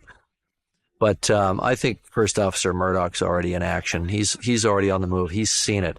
He's yelling hard as starboard. Now, people think they're smart when they look and see that he's turning the wheel to the left. And wait a minute, starboard is to the right. But in fact, at this time, they were given as what they call tiller orders, and a starboard tiller is a turn to port. So we actually did it accurately, historically. In fact, I think everything in this kind of recreation here is pretty darn accurate. The one thing we're not sure about is whether they were really able to get the engines into reverse. We did a lot of research into what it took. Now, Fred Barrett survived, and he remembered the order coming down to stop and closing the dampers and all of this action happening before they hit the berg. We did a bit of research to find out what it takes to reverse the engines on a ship like Titanic, and it's quite a big process. They have a thing called the reversing gear, which basically slams the entire drivetrain into reverse, exactly as you see it. The whole crankshaft starts to turn the other way.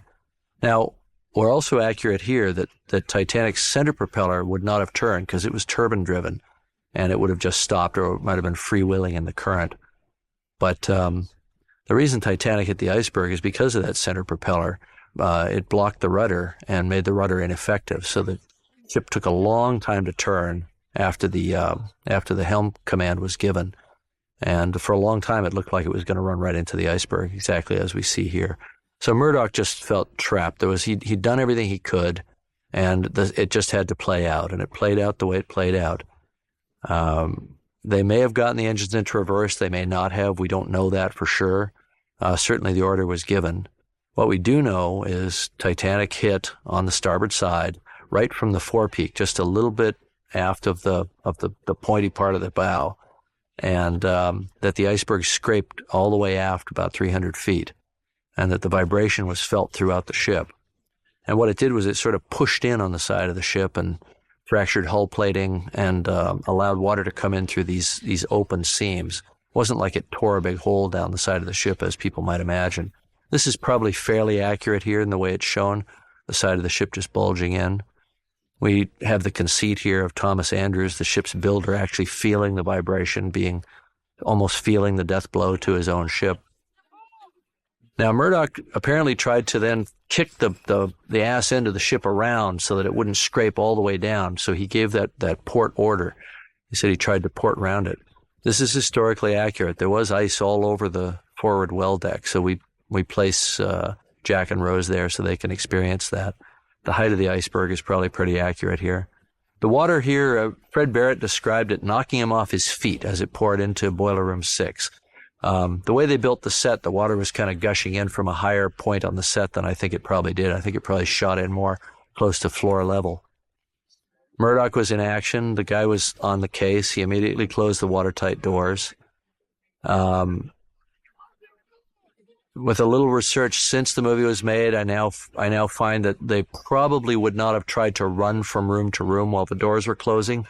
The way we show it here, they probably would have stayed in their respective boiler rooms and climbed up through the escape trunks. So this is maybe a little inaccurate right here, but it captures the feeling of these guys down below as the ship is flooding and, all hell's breaking loose. That's a bad move. Don't ever do that. If you're ever going under a watertight door, don't do that. So there was an electric display on the bridge, and Murdoch did get all the doors closed. So now the ship's just drifting past the berg, right next to it, but not touching it, in silence. And nobody thinks it was that big a deal at that point. It didn't seem like much of a bump.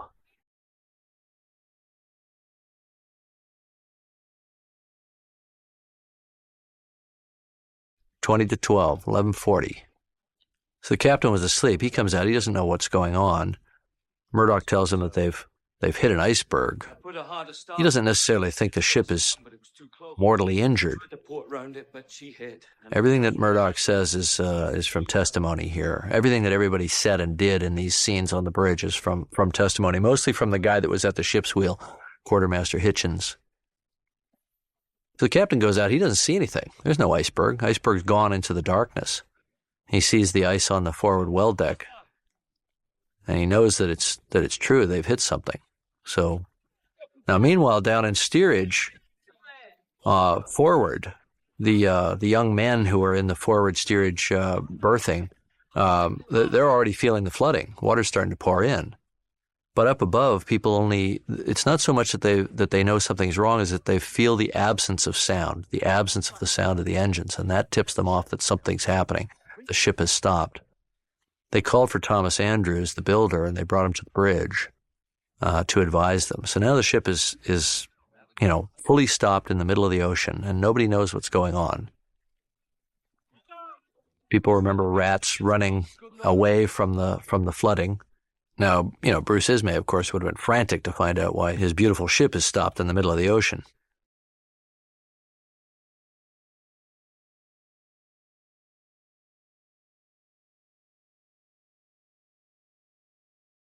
People remembered some of the steerage passengers playing soccer with the ice, kicking it around down on the deck. So there's a general feeling that nothing really bad has happened. It was almost a bit of a party atmosphere. Now, the ship's carpenter was sent down to sound the ship, that is to check the damage, and he saw the extent of the flooding. He's now advising the captain and Thomas Andrews about the extent of it. Andrews went down and looked for himself. As a result of these examinations, they realized that the ship was mortally wounded. So now we have to walk a fine line here because we've established that the ship has hit an iceberg. These people don't know they're on Titanic, what would become the most famous shipwreck in history. So the question is, how can we play out for the audience a kind of a thriller plot that involves our fictional characters against the background of the sinking? And it's perfectly permissible that something like this might have been going on because people didn't really know there was a big threat to their lives at this point. It was very, very early on in the process.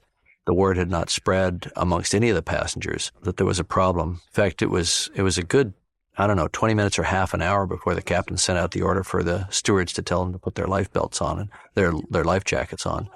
So this could have been all happening, and it's natural that people would have been more concerned with their own business than the sinking of the ship at this point. Of course, this is the huge crisis of faith, where Rose feels utterly betrayed by him, and I love the way that Kate and Leo played this scene.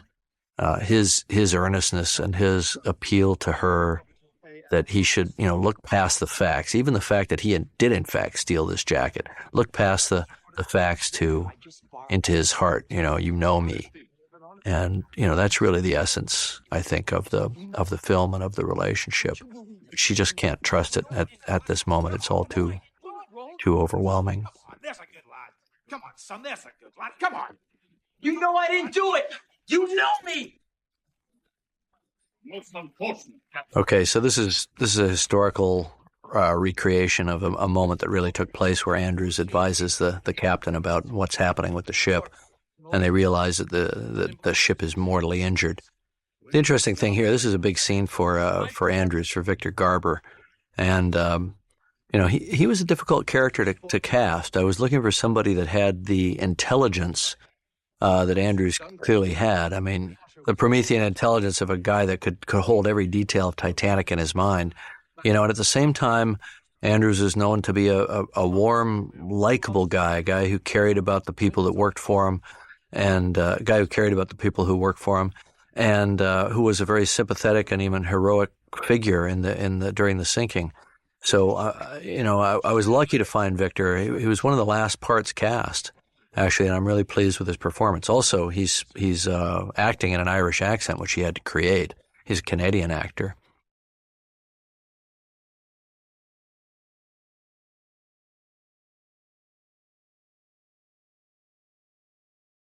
And Bernard Hill makes a great Captain Smith. I mean, he really he was an interesting actor to work with, because I always felt like he wasn't doing enough. And then I'd watch the film, I'd watch the dailies, and I'd realize it was all there. It was in his eyes somehow. I'd keep asking him for more takes, and I'd be trying to push him for a little bigger reaction. And then later I'd realize that he'd made the right decision.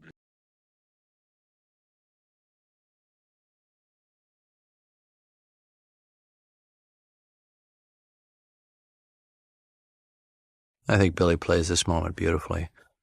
You really don't see it coming, but he's such a borderline psychopath.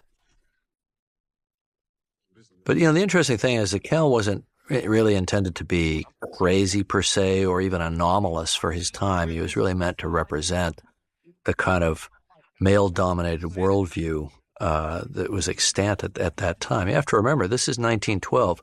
Women weren't allowed to vote in the United States until I think it was 1919 or 1920.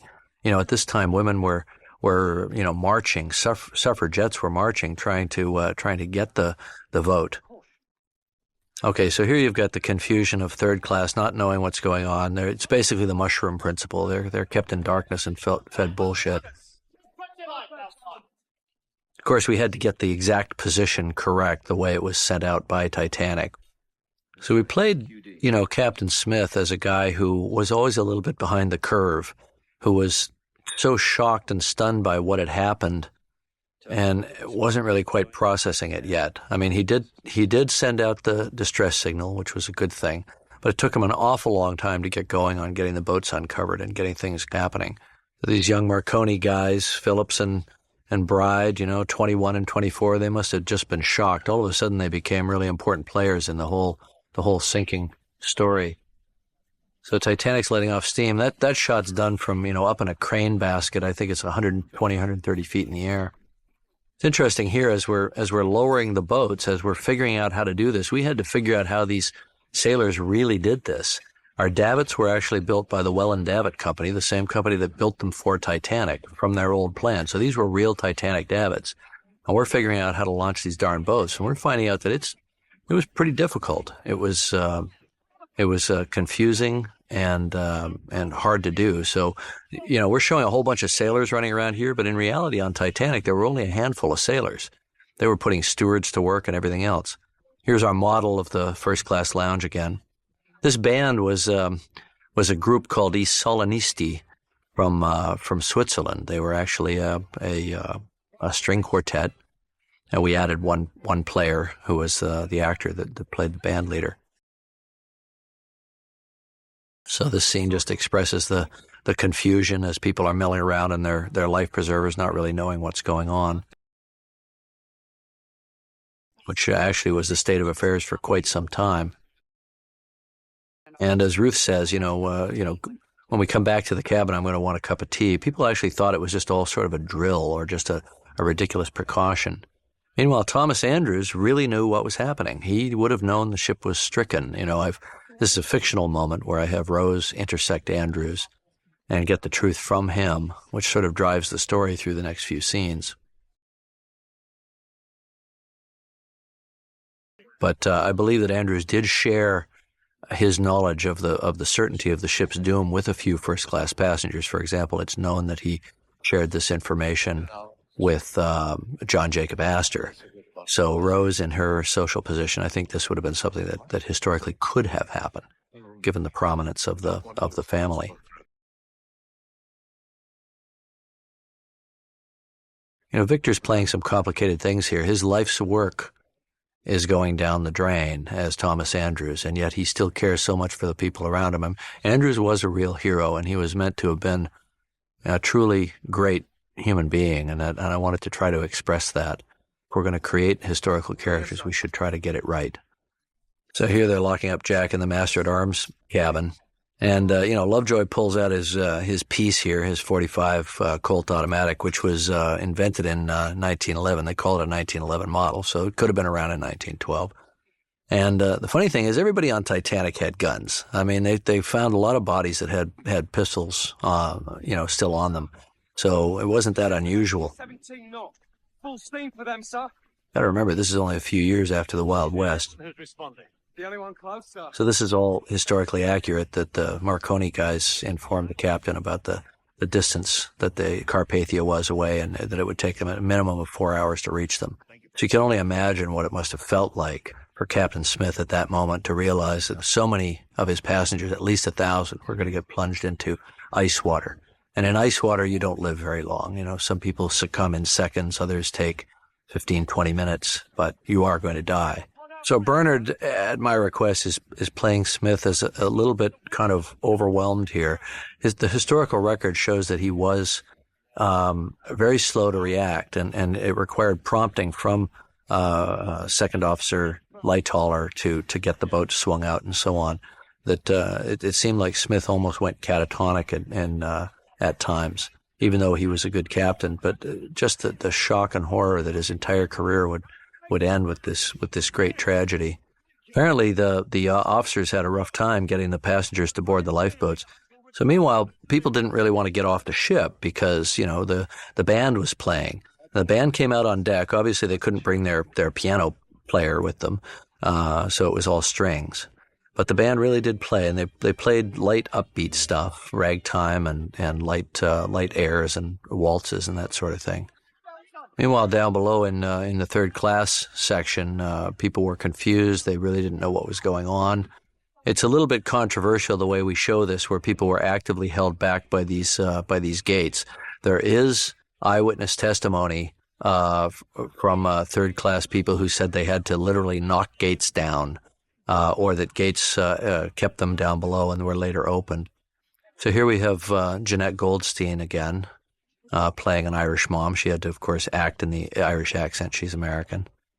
She's just a really cool actress. People don't really track her because she's so different in every part that she plays. So here's Murdoch launching Boat 7. This was the first boat to get away. This was on the starboard side. And at this point, the boat deck was still 60 feet above the water. So these people were being lowered down into the darkness, 60-foot drop to the water. It would have been absolutely terrifying for them. The crew was very inexperienced in launching the boats. And I'd have to tell you, it was pretty scary riding down in that boat. You can see how much the davit is shaking with the weight of the boat. So the rocket being fired was two different gags. There was a rocket, and then we used a mortar to loft up the actual shell that went off that formed the stars. This is a big effect shot here with CG water in the foreground and a physical model of the ship. Now you notice the set's at an angle here. We had to rebuild the entire set at an angle after we'd finished shooting the ship level. So here we're in a completely different set at a different time. This was shot very early on in the first week or so of production because we needed something to shoot. Because the big set, the big exterior set, and even the interior set that was hydraulically actuated so that it would move up and down wasn't available to us yet. So I think we just built this set on an angle, and then later it was actually built inside a very small tank, a small steel tank, and that allowed us to flood it. Right there, you're seeing water outside the window, and that was just like a little kind of aquarium thing to create a water level. Come on, sister, you heard So Molly Brown was a pretty cool character historically. She was, she was a real firecracker, and she was getting a bunch of other women into the boat at Lifeboat 6, which was the first boat to go down on the port side of the ship. So needless to say, I was gravitating to historical characters. So I put Ruth next to Molly Brown because I couldn't think of two more different or diametrically opposed kind of people. And I think it made a good juxtaposition. So here we have the big rift between mother and daughter. Historically, actually, Molly Brown was shoved into a lifeboat by a couple of men, and as it was being lowered. So it wouldn't have played out quite this way, but I don't think we really care. We also had the conceit of seeing the flash before we hear the report of the shell going off overhead, because it would have gone off about 300 or 400 feet overhead, so there would have been a delay. And you don't usually see that in films. Usually the thunder and the lightning are synchronized, which is inaccurate.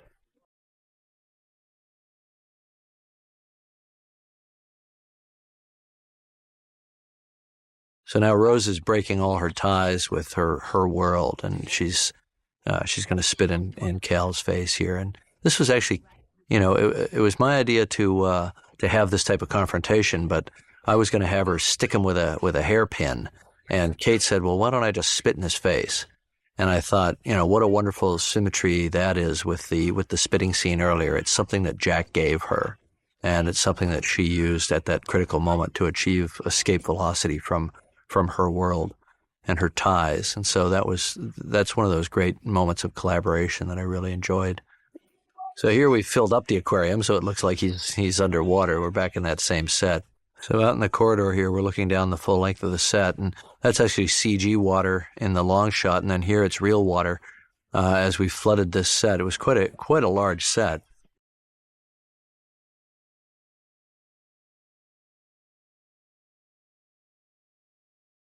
So Andrews historically was running around trying to save people, and he did tell a stewardess, remembers him telling her to put her life jacket on.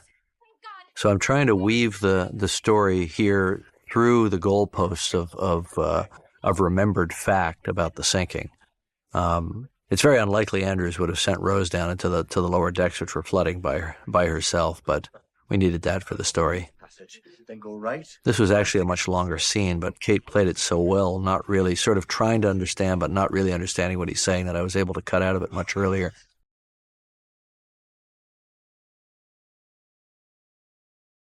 So here we're just literally dumping a dump tank and just starting to fill the set with water, which we continued to do throughout. It was literally a set built in a tank that was only a couple of feet larger than the set on all sides. So it was like a set stuck down in a metal box.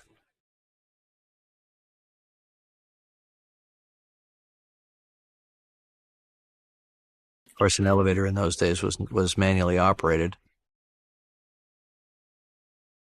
These are historically accurate handcuffs of that time, and each one needed to be unlocked individually. So we didn't know really what would happen when we lowered an elevator down into the water.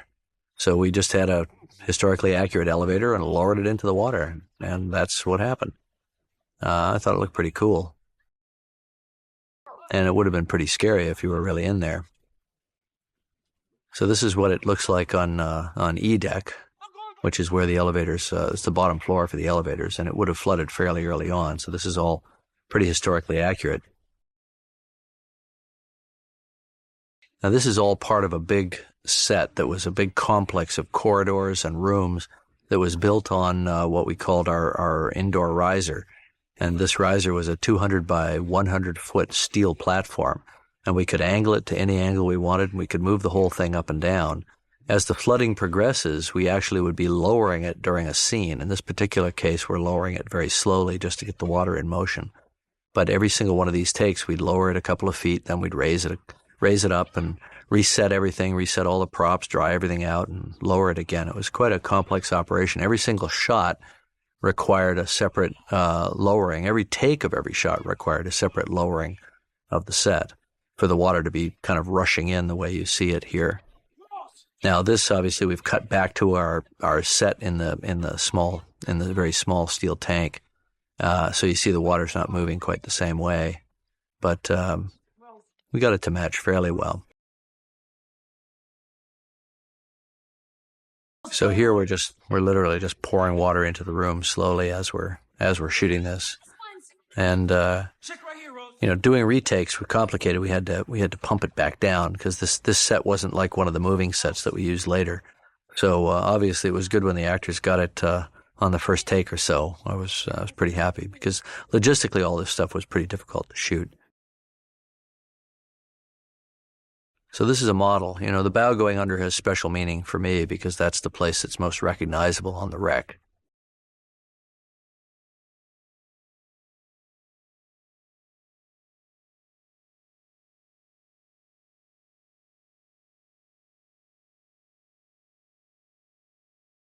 So even though that was a pretty tiny room, I still went for the widest shot I could get to show how the water was coming up.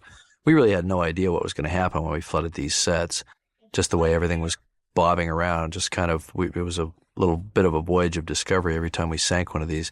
Now here we're in a corridor where the actual corridor is being lowered. The whole set is being lowered. Everything that you see there is all in motion. This whole set was all designed to move up and down. So it was actually pretty scary working in the set when you felt that water pouring in. You really felt like you were on a sinking ship. And Titanic would have been a maze like this. I mean, if if you really didn't know your way around, it was just, miles and miles of corridors, and it would have been pretty deserted at about this time. So everything she's experiencing here would have happened that way if you were really down below decks at that time. And this shot pulling back like this, I just felt like I'd go wide to suggest her isolation and just hold for the kind of sound montage that we were doing here of the creaks and groans. It's like she becomes aware of the ship. We got lucky here with the little glint in her eye in this very dark shot, because how do you show blackness in a movie? But with the lights out, nothing could have been more terrifying than to be down in the belly of that ship. This is the moment where she really has to get it together and, muster up all her courage. And of course, then what happens is, the steward comes along and just assumes she's a distraught female and doesn't listen to her, and Rose is all about wanting people to listen to her, and that's what you get if you don't listen to Rose.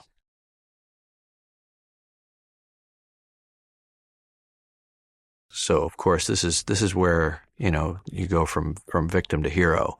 It's the moment you realize that there's something that you can do.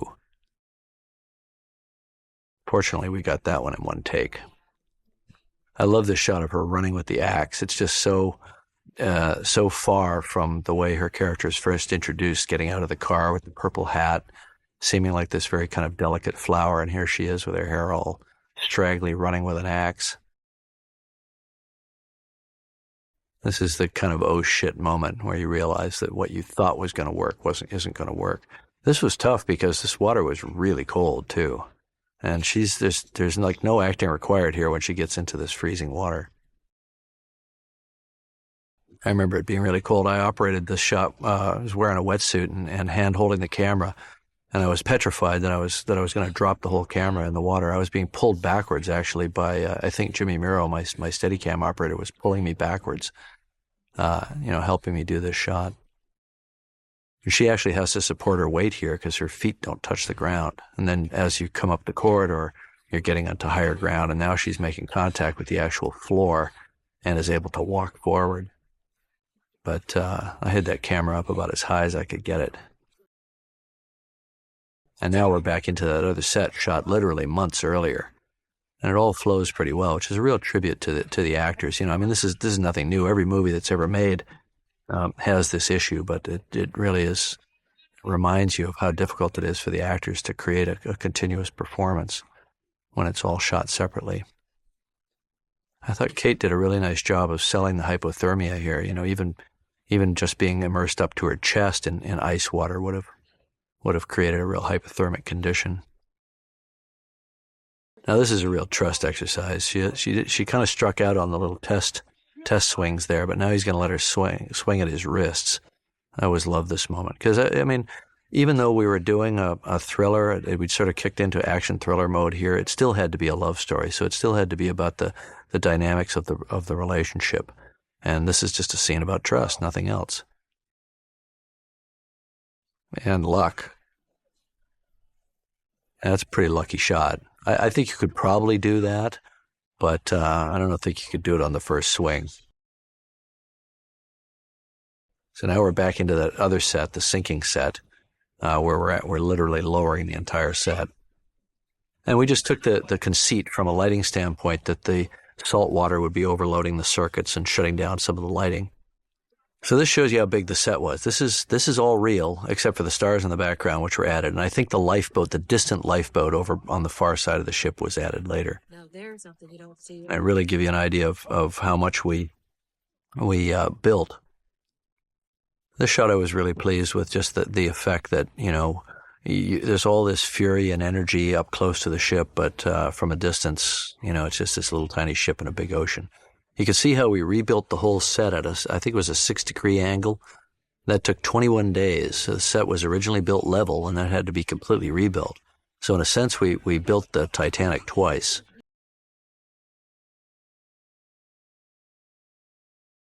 So now we're getting into the more frenzied type of activity that was taking place later. And really, this film is all about that life and death decision when you have to decide to stay or go, to be parted from your loved ones, husbands and wives separated and all that, which I think is really what created the great undercurrents to a powerful relationship movie. Come on. This is a corridor called Scotland Road, which was the widest corridor on the ship. It was down on the E-deck level.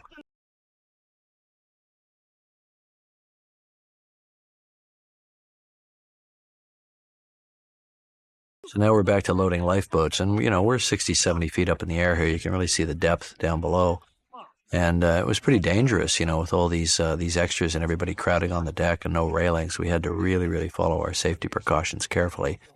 This is the only scene that's got actual breath that was real in the whole film. We got lucky. It was a pretty cold night. Obviously, the whole film is supposed to take place in the freezing, Arctic waters, at least this part of it. All the later scenes, we had to put the breath in digitally to really sell the cold. We just got lucky here. This is Andrews telling Lightoller to put more passengers in the boats. So many of the boats were launched half full.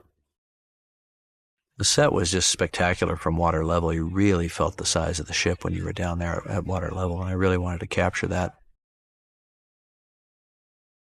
So here we see the third-class passengers being held back, and this almost certainly happened, but I think it's a mistake to think of the crew of Titanic as having been kind of evil in any way. I mean, in fact, of all the groups on board the ship, the ones that got hit the hardest in terms of mortality were the crew themselves.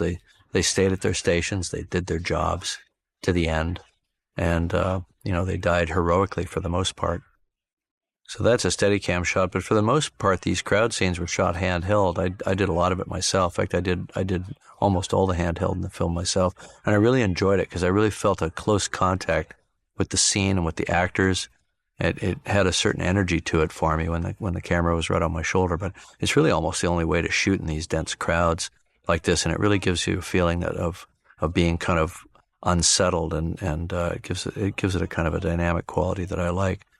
And so in terms of my memory of it, these are the scenes that I remember most palpably shooting because I had my hands on the camera.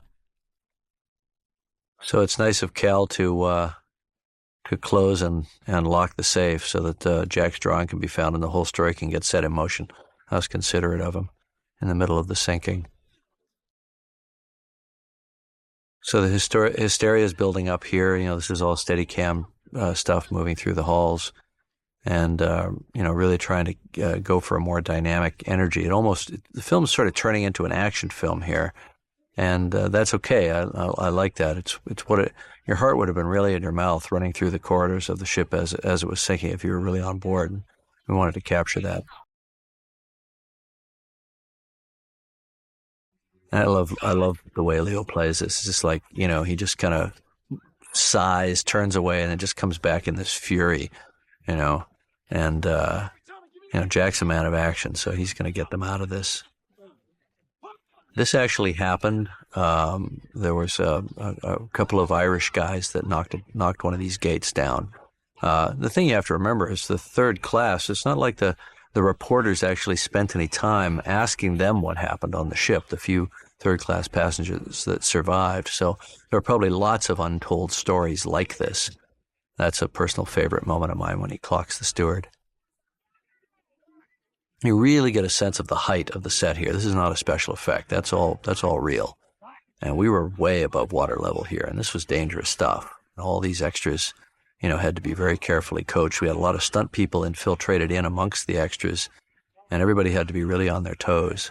I'm shooting a lot of this from a crane basket that's being moved around the set because there was no camera crane big enough in the world to get high enough to shoot this set. So we used a huge overhead crane, and I spent weeks of my life dangling in this crane basket, shooting with either a Westcam or just hand holding in a lot of cases. This would have been shot from the crane basket, for example.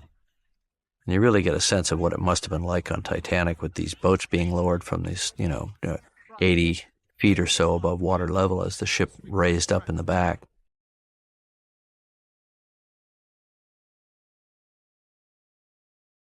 This is just a little hint of the confusion that went on there. This actually happened. This is boat 15 was lowered down almost on top of boat 13.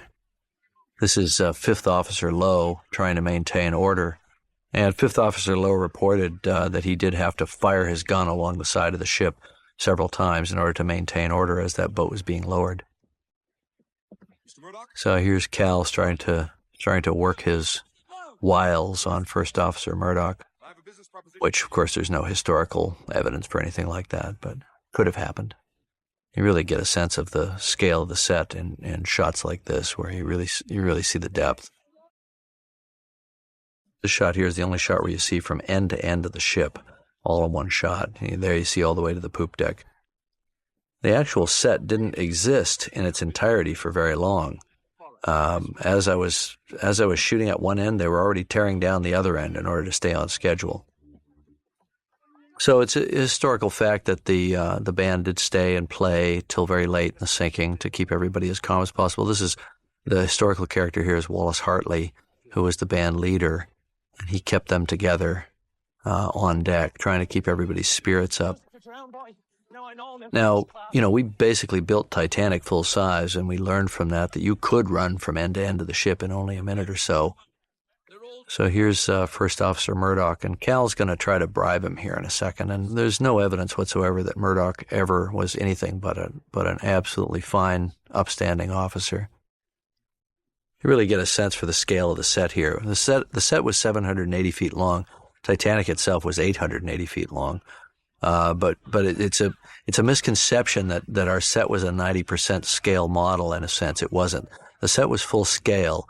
We just took a few sections out along the length to shorten it because we figured nobody would be able to see the difference. But it's full height and full width, so to speak. So here's Lovejoy just cutting through the bridge from the port side, coming over to the starboard side, and this is in the area where First Officer Murdoch is loading one of the last boats to be properly launched from the ship. This is Collapsible C. And Murdoch actually allowed a lot of men to get onto his boats. Lightoller didn't. Lightoller, it was women and children only. With Murdoch, he was shoving men in. It was not a problem. So it's logical that Cal and Lovejoy could have gotten off with Murdoch. But the implication that Murdoch would have accepted a bribe, I feel a little bad about that because Murdoch was a real hero. And I know that some of his family members were a little incensed about some of the things that we showed in the film, and I would apologize to them because I think the guy was a stud. He really saved a lot of lives that night. Now here you've got Ismay getting into collapsible sea, and this really happened. He just kind of jumped on board, and even though he was probably the man most responsible for the sinking and for ultimately over 1,500 deaths, here he was getting away scot-free. And of course, he lived in shame the rest of his life.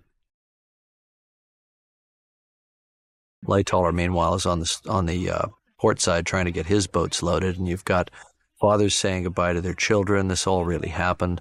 Ava Hart remembers her father at the age of 6. She remembers her father telling her that, he'd see her later in New York. But then, of course, she never saw him again. And so many families were torn apart. And I think it's this underlying kind of bed of poignancy that makes all of the Jack Rose scenes, play so vividly on top of that. So here we've got a little sleight of hand going on because Cal, just in the middle of a big dramatic scene, pulls her blanket off, her wet blanket, and puts his jacket on her. And of course, he's completely forgotten about the fact that he left the diamond in his coat pocket. So she's now got it with her. Nobody in the audience, I think, even is thinking about that at this point either, but it all makes sense later. So surrounded by people who are having to separate and say goodbye, and men that know that when they're putting their wives into the lifeboats, they're probably never going to see them again. They're going to be dead within an hour or so. You've got this goodbye scene. And Jack's had to convince her to go somehow. He's had to make that happen. And, unlike the wives on Titanic who went quietly into the lifeboats because their husbands told them to, Rose is not that sort of person. She's not going to do that. Now, this is a tricky scene to shoot because parts of it had to be shot on one side of the ship and parts of it shot on the other side of the ship, and parts of it were flopped. If you look closely, Leo's part in his hair it doesn't move from side to side, but his hair only parted properly on one side. So sometimes he's flopped and sometimes he's not. Flop means that it's like a mirror image. And to be perfectly honest right now, I can't remember which shots are flopped and which ones are, but I remember this was a hellaciously difficult scene to piece together. Some of the shots are shot on one side of the set and some on the other side of the set. So it all had to be carefully storyboarded to make it all work.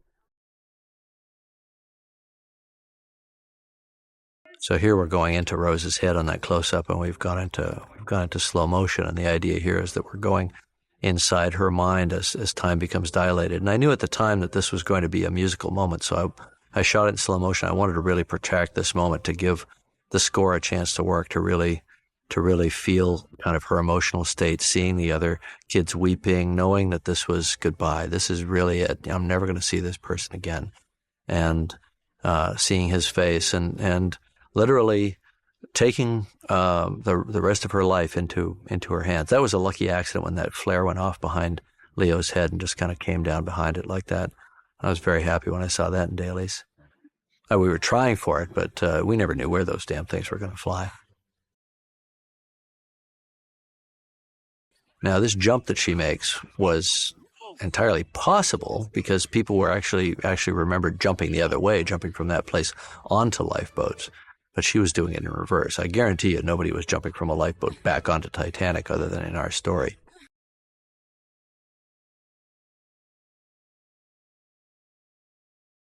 This is a nice moment here when they come crashing together, and, the only thing he can find to say to her is that she's stupid, and yet, she's the most important person in the world to him.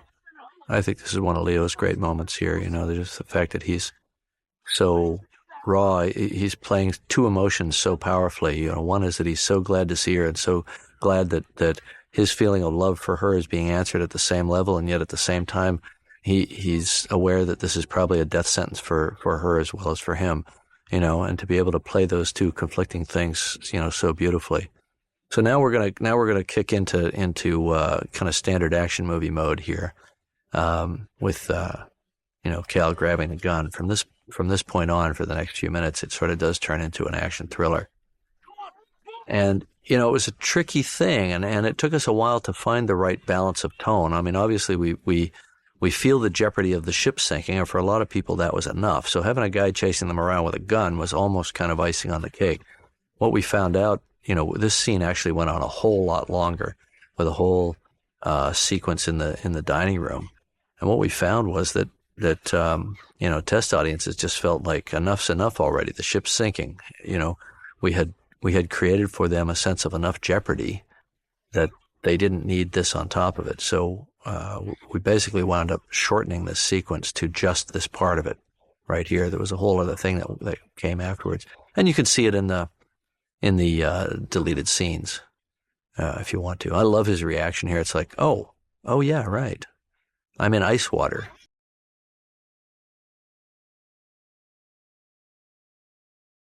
So you can see how the dining room set was all slanted there. We took that entire set and tilted it so that we could sink it.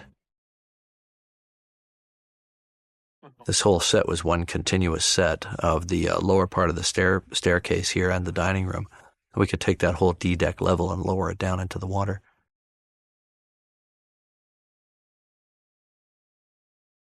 So they're running out of the dining room. The dining room set was huge, and the whole thing could move up and down on an angle. So we're lowering it into the water to simulate the water pouring into the ship.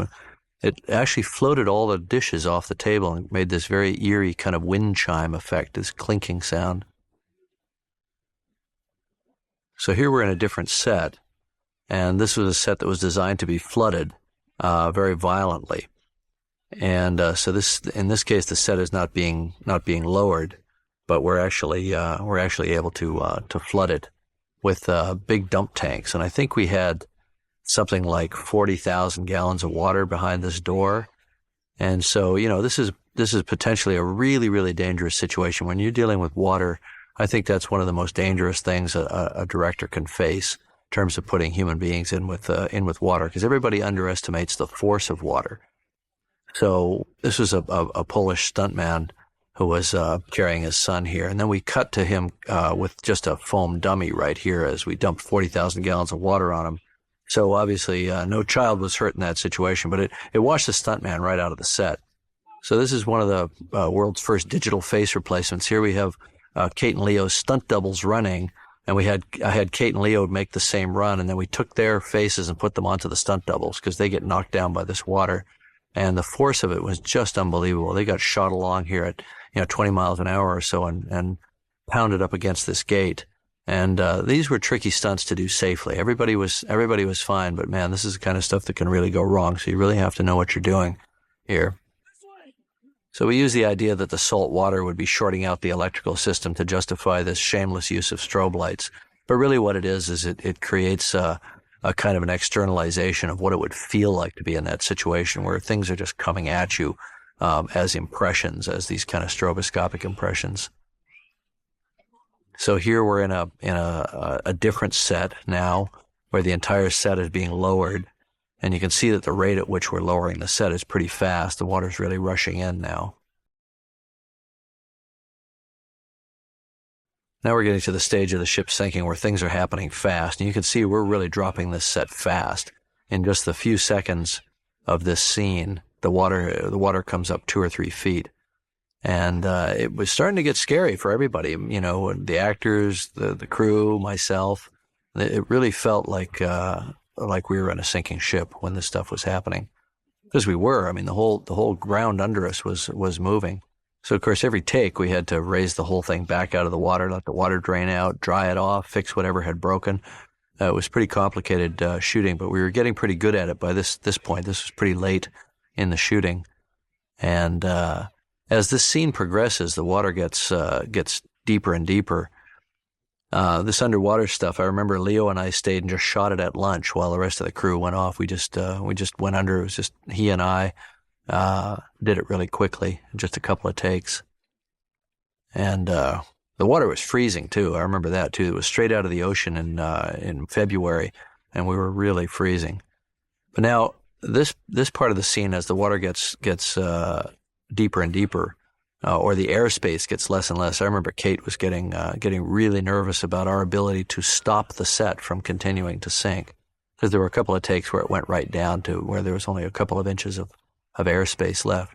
Of course, the gate wasn't really locked, and we could pull it open, and we had safety divers right out of frame on both sides, and all that, and all precautions were taken. But I remember she was getting pretty nervous. So I remember I had the camera on my shoulder in a splash housing, and we're trying to and trying to stay still as the water's swirling all around us. It was really difficult stuff to shoot, but really fun and exciting to be doing it as well. And the freezing water just kind of kept you awake better than 10 cups of coffee would. But I remember Kate and Leo were pretty glad when they made that climb up the stairwell there and got out of it for the last time. So this really happened. The last two boats on Titanic were these boats called collapsibles, and they were up on the roof of the officers' quarters, and there was no way for them to get them down. So they tried sliding them down oars, which sort of worked, although the oars broke. But you can imagine trying to move a 2.5-ton boat that way. And here's First Officer Murdoch. He just sees the water's coming. It's all happening fast now. Time's running out, and it must have just been horrific for these people.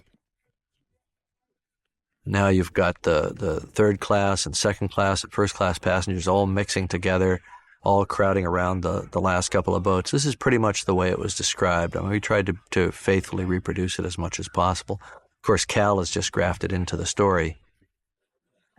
This is a nice subjective shot done by Jimmy Miro with the Steadicam E-arm, the small Steadicam. So this next scene triggered a bit of a controversy. This shows the action around Collapsible A. Now, there was a bit of a riot there, and some shots were fired, and it was stated by a couple of independent witnesses that one or two individuals were shot at that time by an officer. And since this area was under the charge of First Officer Murdoch, I just made it Murdoch. But that was, I guess, a little insensitive to his relatives, some of whom are still alive. And it may not have been Murdoch. It may have been another officer or a purser or even a steward, all of whom had these kind of dark uniforms. I think that I was just trying to collapse together different characters into one guy. I still think Murdoch was a real hero of the night and of the sinking, and whether he killed himself or not is unknown as a matter of historical record. Certainly he would have felt a great sense of responsibility for events because he was on watch when the ship hit the iceberg, and he certainly tried harder than almost anybody else on the ship to save lives subsequently. So that made sense to me as an emotional, psychological dynamic.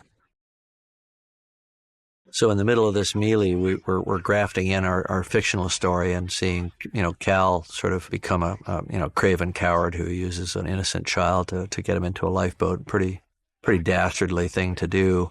There are reported incidents of men dressing up in, women's shawls and things like that to have gotten on board lifeboats. I think that was the exception rather than the rule, if it happened at all. So it was reported that Thomas Andrews was last seen at the fireplace in the first class smoking room, which was well aft. So this is a fictional moment where we're converging, our fictional story with history.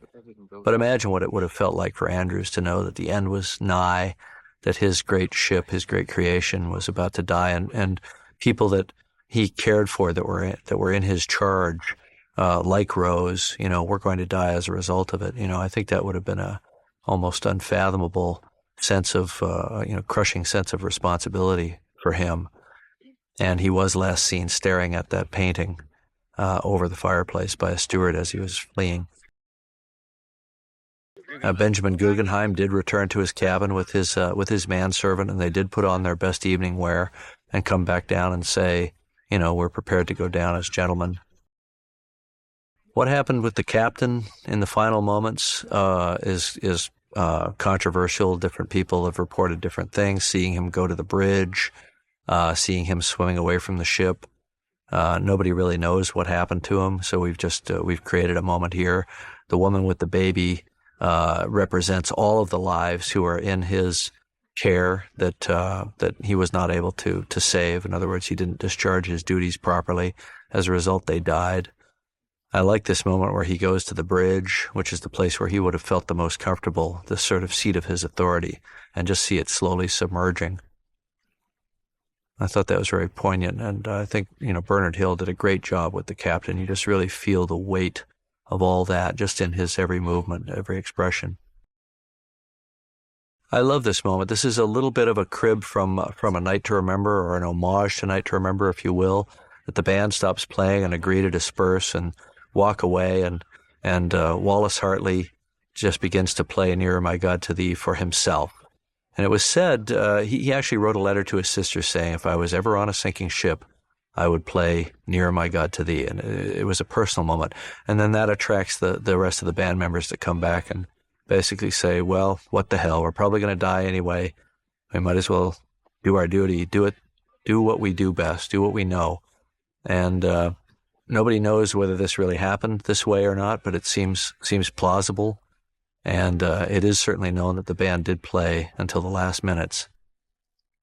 Again, nobody really knows what happened to the captain.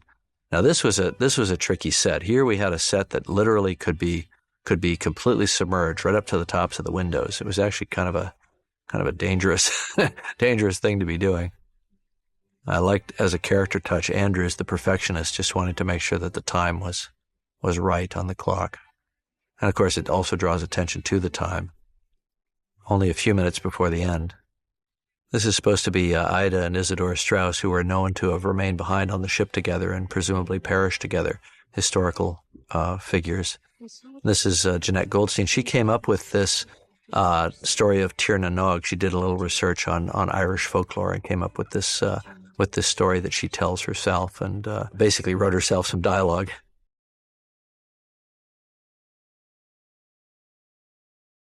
So now we're going to start the big final sinking sequence.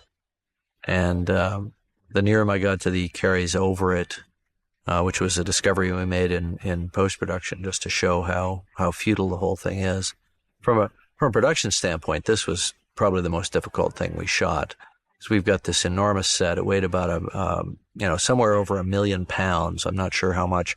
And we're lowering it as fast as we can. I mean, it literally took us a couple of days just to figure out how to lower it as fast as possible. And, I think for every couple of extras, we had a lifeguard interspersed in the crowd just to keep people safe, to keep them from getting stuck underneath part of the set and pulled down. All the nasty things that you can imagine happening.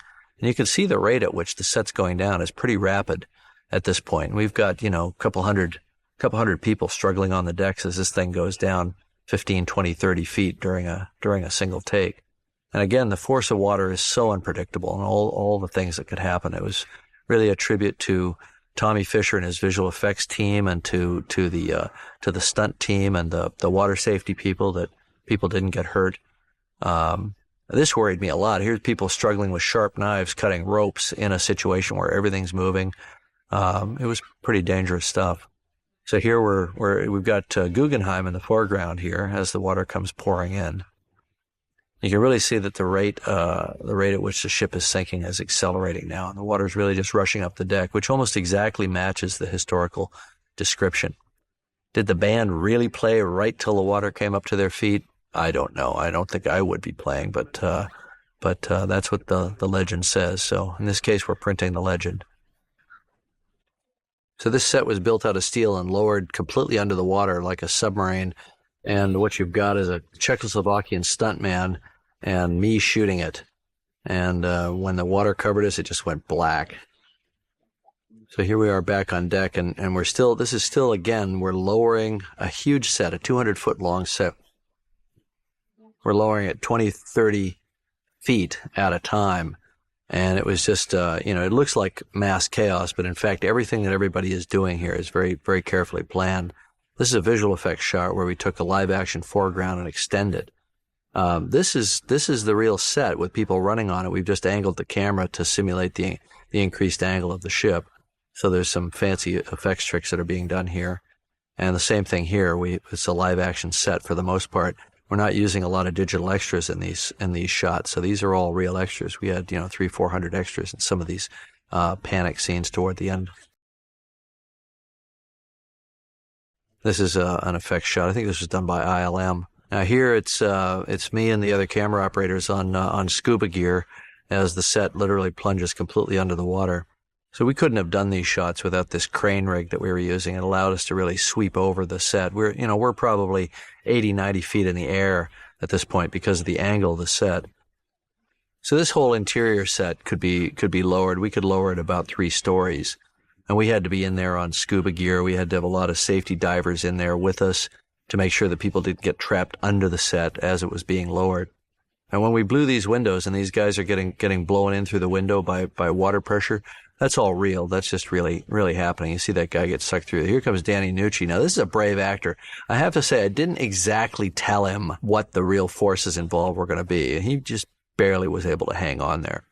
So the set was built at 6 degrees. We're tilting the camera more to give a sense that the ship's really starting to rise up and change angle. These next few scenes, I'm trying to follow individual characters to maximize our perspective on the sinking as different things are happening in different areas of the ship. The bow has gone under. The number one funnel, the base of it is flooded, which causes it to fail and fall over. So Cal's our witness to that. And obviously these effect shots involve models and wide shots of people in the water and so on. There we were just dropping a big steel weight into the water to generate a wave to hit all the guys that are clinging to collapsible B. That's a green screen shot there where my friends the Skotax put in the model funnel in the background. And here we're keeping a constant Dutch on the camera to enhance the angle, having everybody lean more and so on to increase the feeling of the sinking. And Jack and Rose obviously are our witnesses to what was happening, toward the stern of the ship. Here, John Jacob Astor is our witness to the implosion of the dome, which must have happened at some point. Nobody survived from this to describe this, but we know it had to have happened. And this was a really big gag. This was the last shot that we did before we broke for Christmas holidays, and boy, were we glad when we got that one. That was a tough one. This is all a model shot right here, and this is a combination of model and live action foregrounds, green screen elements, a very complicated shot. Here we're mixing green screen, live action. This is a model coming up out of the water with a live action foreground. And this is our tilting poop deck. We actually built the last sort of 80 or 90 feet of the ship so that it could actually change angle. And you can see here how high the set was as the stuntmen are jumping in. But this is all our tilting poop deck, so we could actually angle this last kind of 90 feet of the ship. We could actually change the angle continuously. And we did. You can see they're really struggling uphill now. It's about 15 or 20 degrees. This, again, is a model shot. And here we're really starting to change the angle on the set. And this is where we really started to have to be careful with all the extras. Everybody needed to have safety harnesses and so on to be tied into the set. Because as the ship rapidly changed angle, people could slip and fall and slide down. And we know historically that there were a group of people on the poop deck with a minister named Father Biles, who was leading them in prayer at the time. We don't know exactly what he was saying. I chose this passage from the book of Revelations because I felt that it captured the sad and simultaneously apocalyptic feeling of the final moments of Titanic. And there's not too much acting involved here with in terms of the people trying to struggle against the angle, because we were really creating it for them. I like the closing of the ellipse here where Rose notices that this is where they first met. It was, one of the tricky things about this film was keeping the love story alive, woven through a story of survival that was taking place on such a huge scale, trying not to lose it, trying to find ways to reinforce it and strengthen it. Now, this actor did a spectacular job, I think, on Father Biles. This is a green screen shot, stunt girl shot underwater against a model of a first-class lounge ceiling. These are some second unit shots that Steve Quayle directed for me. These are all, hideously complicated, digital shots. Here we're really starting to tilt the deck, and these are mostly stunt people at this point. All the people that are moving are stunt people, and they're all padded up. This part of the set we couldn't tilt. This was the promenade deck. It was too long. So we actually put people on kind of skateboards and pulled them with cables.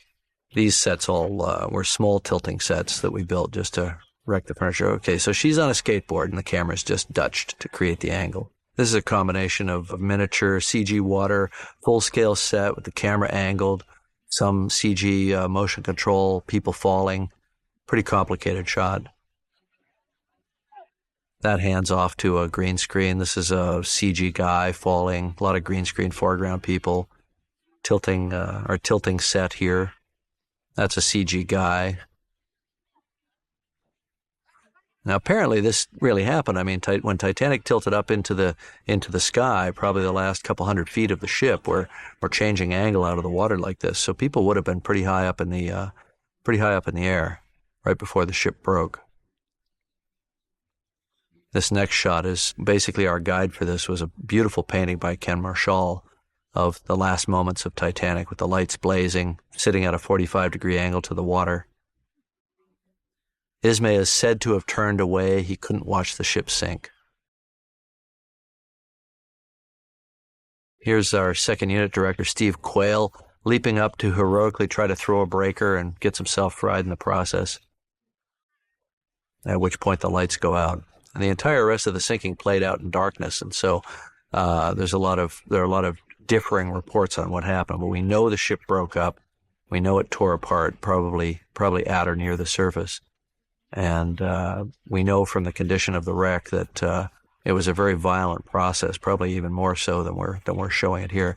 This is a lot of model shots plus a full-scale set piece that was designed to tear apart.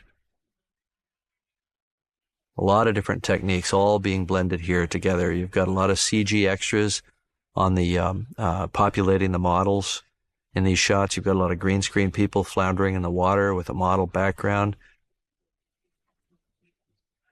This is every digital technique we knew and a bunch more that we didn't know when we started the film, all being put together.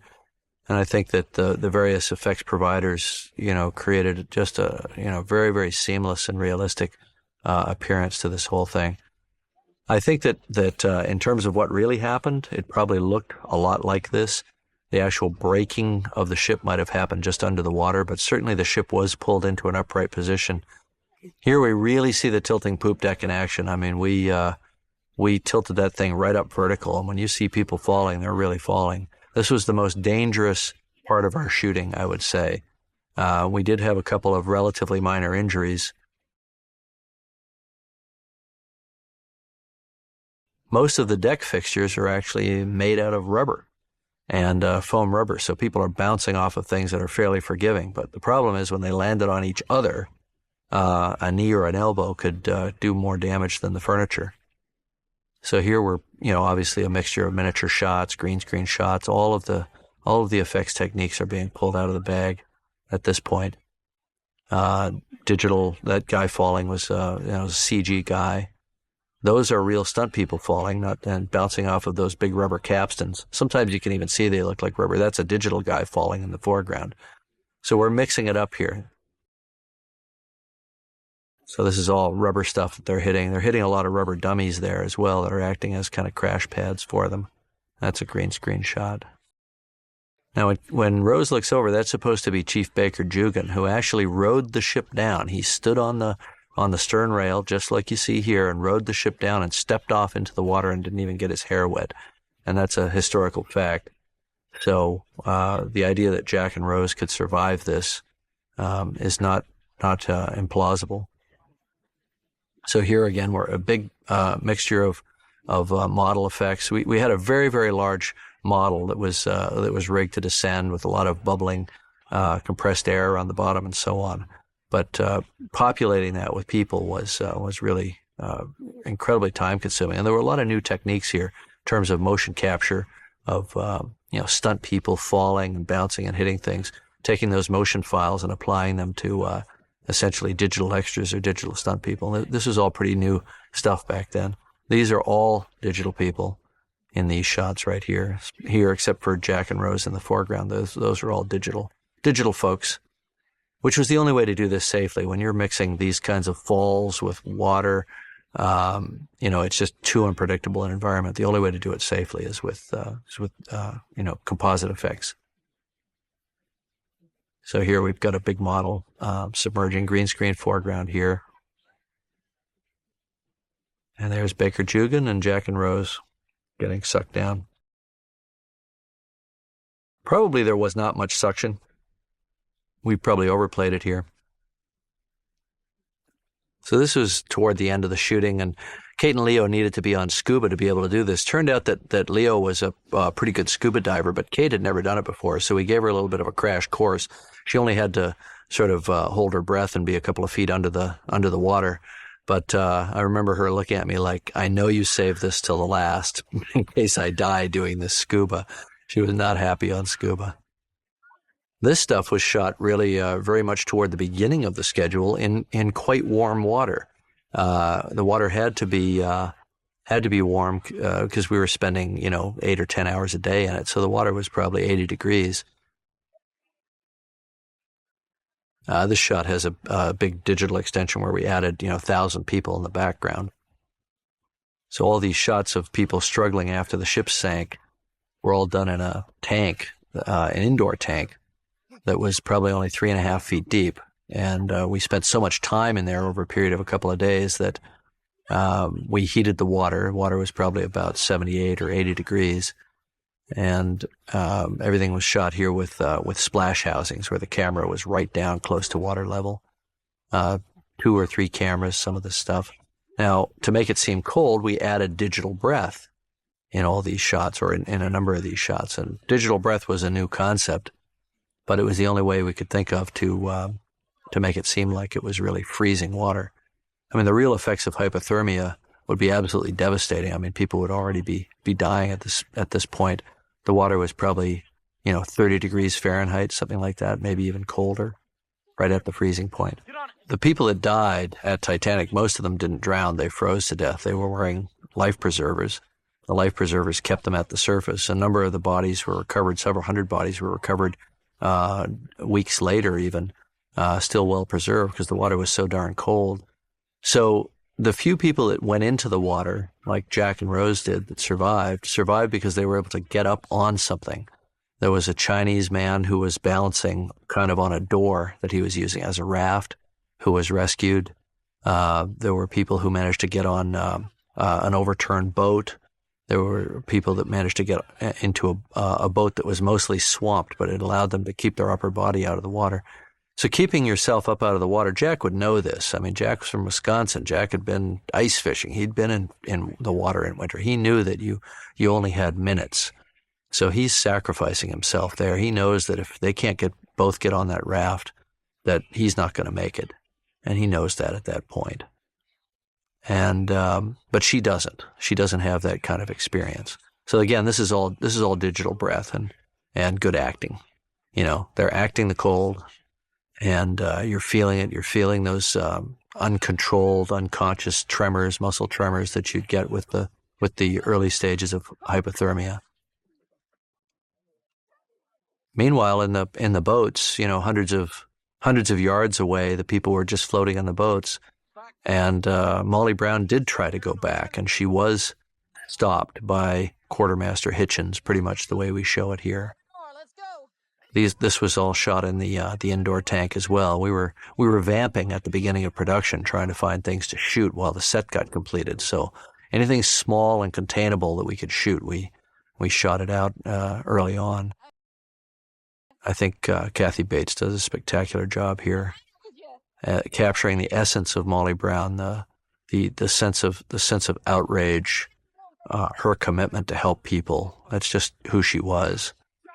But ultimately, even she succumbed to the kind of male-dominated, authoritarian, perspective of the time. When Quartermaster Hitchens told her to sit down and shut her pie hole, she did. And that was that. And they could have rescued another 30 people or so in that boat. This really happened pretty much the way we show it. The only change here is I don't think they had flashlights, but we just took that liberty. They did have flashlights. They did have them on Titanic. I don't think that Fifth Officer Lowe actually had a flashlight when he was organizing his boats. But I think these are minor things that can be forgiven. He did do exactly what we show here. He organized the boats, he transferred people, and he went back to try to help. And he's the only one that did that. Needless to say, within a few minutes, things would get quiet. Hypothermia would take you. People would just be moaning or they'd already be dead. It's meant to be a fairly peaceful death, from what I'm told. But certainly nobody would be very active after about 20 minutes or so.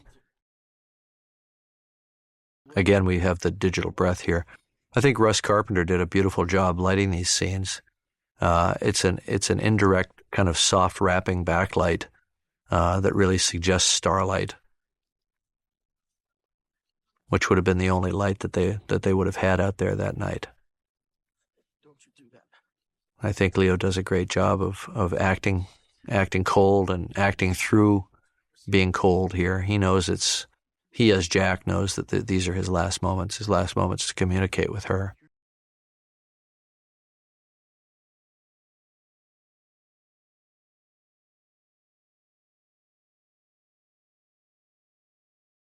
I think the digital breath really sells it here. Again, they're toasty warm, but you don't feel that. You really feel the life leaching out of their bodies because you're constantly visually reminded of the cold. Nobody knew this would work. I mean, we wound up, with whatever 100 shots of digital breath, and nobody knew if it would work or not. So it was a big gamble. Like there were so many gambles when we were making this film. Had no idea if this stuff would work, but I figured if George Lucas could populate every other shot in Star Wars with a lightsaber or a laser, we could put some digital breath in.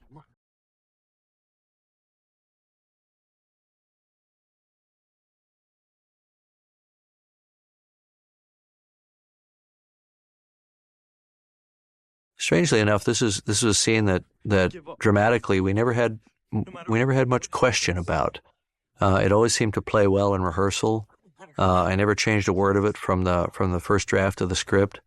Kate and Leo always believed in the scene, and when we shot it, it was very straightforward. We did a few takes of every shot, and typically of them, they got better in every take as we went forward, and we just sort of closed in on little moments. There was some interesting discoveries as we went along, but I remember it being very, very straightforward, the shooting of this. And that's really the joy of working with really, really good actors, just, profoundly good professional actors who are very experienced. They can attack something that's this apparently difficult and just knock it out in a day's work. Here we're augmenting the flashlights with, big searchlights that are just off camera to light up this huge mass of bodies that you see. All of this stuff was shot indoors in a shallow tank. It was so shallow that the keel of the lifeboat would ground out on the bottom of the tank if we put too many people in it. And, these extras are basically just kind of standing there with their feet on the bottom. Water was about 3.5 feet deep. We probably overplayed the cold, the ice crystals in their hair and that sort of thing. We don't know if that would have happened in the short period of time, for 3 or 4 hours since the ship sank. But we wanted to remind the audience that it was freezing and that these people did succumb to temperatures of about 28 degrees, a couple degrees below freezing. This is pretty much what happened, and it's the part of the Titanic story that I don't think had really been seen before we did this movie.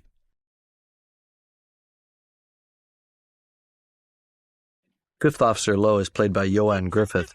He's a Welsh actor, and Fifth Officer Lowe was Welsh, so I was looking for people who of the same nationality as the people that they were playing. And Ioan's gone on to have quite a career. I always imagined this shot from above with the water so black that it almost looked like she was just drifting in space, just kind of her mental state being free drifting kind of between worlds, between life and death. And she's singing a song here, which was actually the most popular song of the year before, in 1911, Come Josephina, My Flying Machine, because flying machines were all the rage at that time. And it just seemed an interesting counterpoint. Actually, in the deleted scenes, you'll see that Jack and Rose sing that song together in a scene that was taken out of the film. So it's really a reference to him as well. I like the way Kate played this, where she just sort of vaguely becomes aware of this light coming from somewhere. This scene, I would say, is probably the closest to exactly matching the way I visualized it as I wrote it, right down to every angle, to the silhouetted look of the boat, to the way the oars move through the water. Everything about it just almost exactly matched my preconception of it, which is satisfying to a director. It's good when it happens once in a while. Of course, we struggled with the music in this scene. And as you do with the most delicate of moments in a film, and James had been wanting to score with violins, with strings. He felt that strings were the most emotional approach. And I kind of said, try to find a way to do it without violins. I don't want to do anything that's on the nose or that's makes it feel scored. So he came up with this vocal, sort of non-verbal vocal approach. And to me, it's just tremendously heart-wrenching. It's not conventional scoring. It's a beautiful approach. Took him a long time to find it. I think this was one of the last scenes, if not the last scene that he wrote. And I know that we both struggled with it, but we're certainly both tremendously satisfied with the outcome, with what he was able to create. Of course, this is the key moment when her eyes open here. This is the key moment in the whole film, where she decides to live, where she's internalized everything that he's taught her, and essentially absorbed his life force into herself, and it becomes the spark that drives her for the rest of her life. The irony is, of course, now she doesn't have the strength to be heard, and so it's not enough just to decide to live. You also have to make it happen. You have to be smart. You have to figure it out for yourself. So she's got to act. And to do that, she's got to go. So she's got to say goodbye. I always thought this line might not work when she says, "I'll never let go," at the exact moment that she's letting go. But I don't know. I guess it's worked. So now she gets off the raft, which seems so hopeless and pathetic. And I think Kate did a beautiful job on this of simulating the hypothermia, where you can't even clench your fingers. Your hands are just paralyzed, and she can barely move. She barely stay afloat. And you think, what is she doing?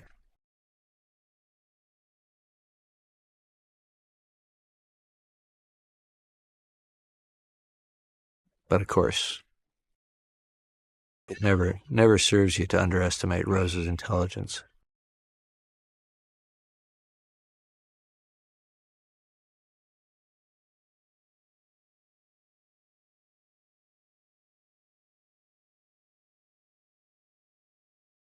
Now, when I watch the film, it's always surprising to me in a way when we come back to the present. It's almost like we're dropping back into a film that we've forgotten we were watching, which I guess is good. I don't know. I mean, I always felt that one of the goals of this film was to create a kind of amnesia on the part of the audience. At first, we had to make them forget that they were on the Titanic so they could enjoy and follow the love story. So I guess that amnesia is something that you can control subjectively. This is certainly a dangerous thing to actually show characters crying in the movie for the story that you're telling, but somehow it seemed appropriate. In any case, I couldn't control it. Every time Gloria did this scene, the other actors cried. So that was the reaction that they had, and that's what's in the film. Now, Gloria was so moving that I think it was easy for the other actors to find the right reactions. So this montage sequence of the survivors floating just sort of in the pre-dawn light was actually all shot in a tank indoors. And, we really experimented with the lighting to get that kind of very, very first bit of light of the new day. I love this shot of her. She just looks so lost and desolate. And then the inexplicable green light. But in fact, they did have green flares, and they did use them to attract the ship, the Carpathia, which had steamed to their rescue. And this is what they saw when the sun came up, was icebergs everywhere. So this is a very compressed version. We actually shot quite a bit more. We shot Rose coming on board the Carpathia and the others being rescued and so on. We've compressed it down quite a bit here because we just felt that the emotional through line was really about her loss. And I had been a little bit more interested in the historical story and what had happened to everybody, but it turned out that that's not really what we cared about as an audience at this point. And, as a director, I have to take off my director's hat and become an editor in post-production. And you have to follow the power of the story, and you can't always predict where that's going to take you. This scene was just shot in sunlight with the 85 filter removed, so it gave it a very blue and very cold and stark look. Very simple technique, but I always liked the way this scene looked.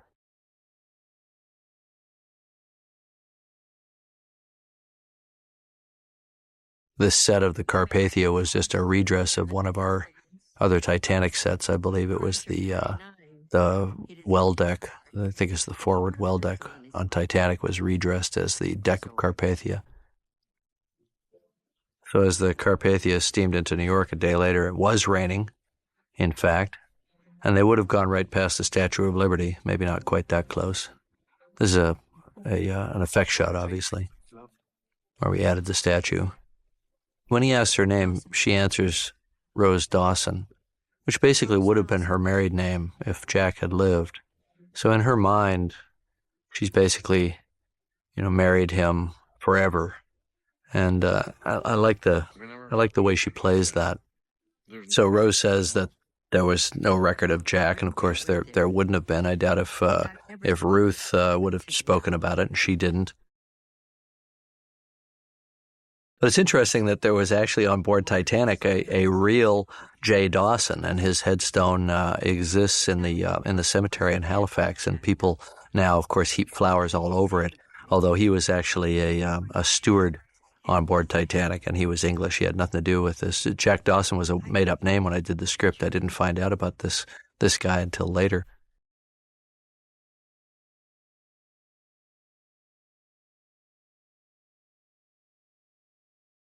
This is a model shot in smoke.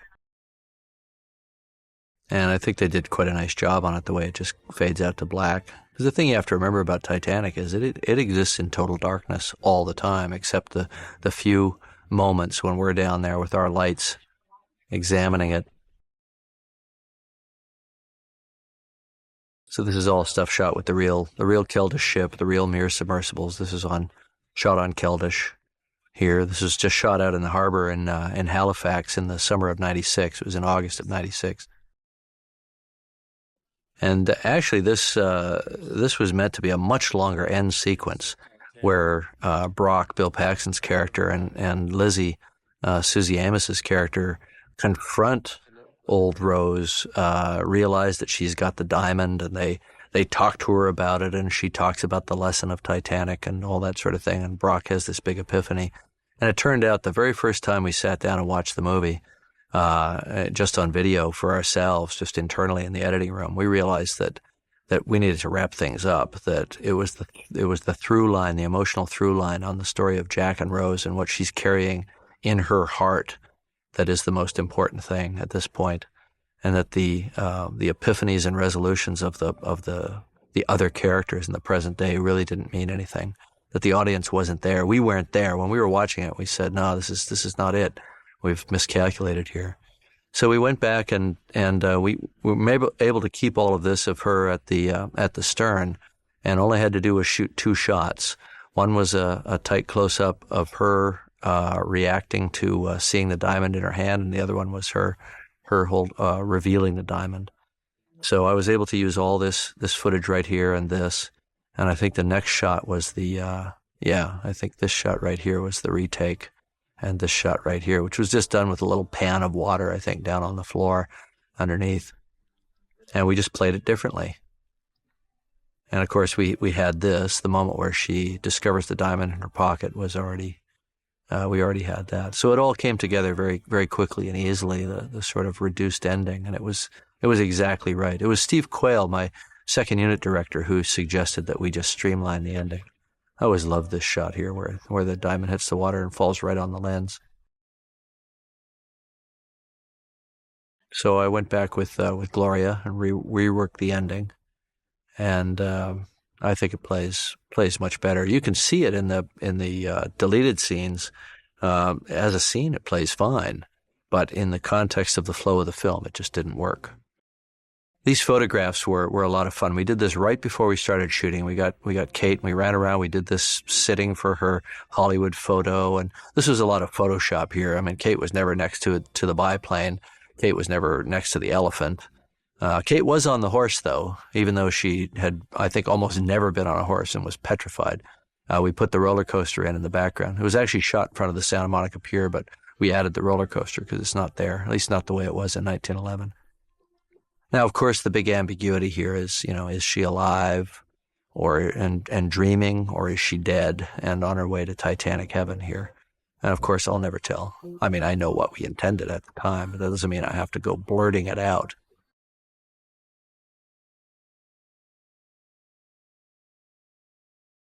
The answer has to be something that you supply personally, individually. So this is a model shot going through the ship. And interestingly, we went back to the ship with robotics in 2001, and I flew down this promenade deck, which no one had ever done. And it looked exactly like our model. It was a very strange out-of-body experience to do that. Of course, this is a beautiful effects shot. It's now turning into a live-action shot, which was done by Jimmy Miro with his Steadicam. And this is the shot that always gets me. I can even cry at my own movie, I have to say, just because I loved all these characters. I love the actors that played the characters, and I loved them historically, and this just feels like such a great kind of coming home moment. And I love the way she steps into her own POV in a very dreamlike way here. Jimmy and Kate working together were able to pull that off flawlessly, I think. Another dangerous move, having people applauding within the film at the end of the film, but it seemed like the right thing to do. We did it without the applause, and it didn't feel right. It really felt like Rose wanted that sense of acceptance from the other people on Titanic.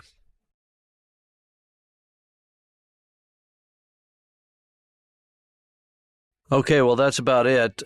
Told you probably a lot more than you ever wanted to know about Titanic. I hope you've enjoyed this commentary. Thanks.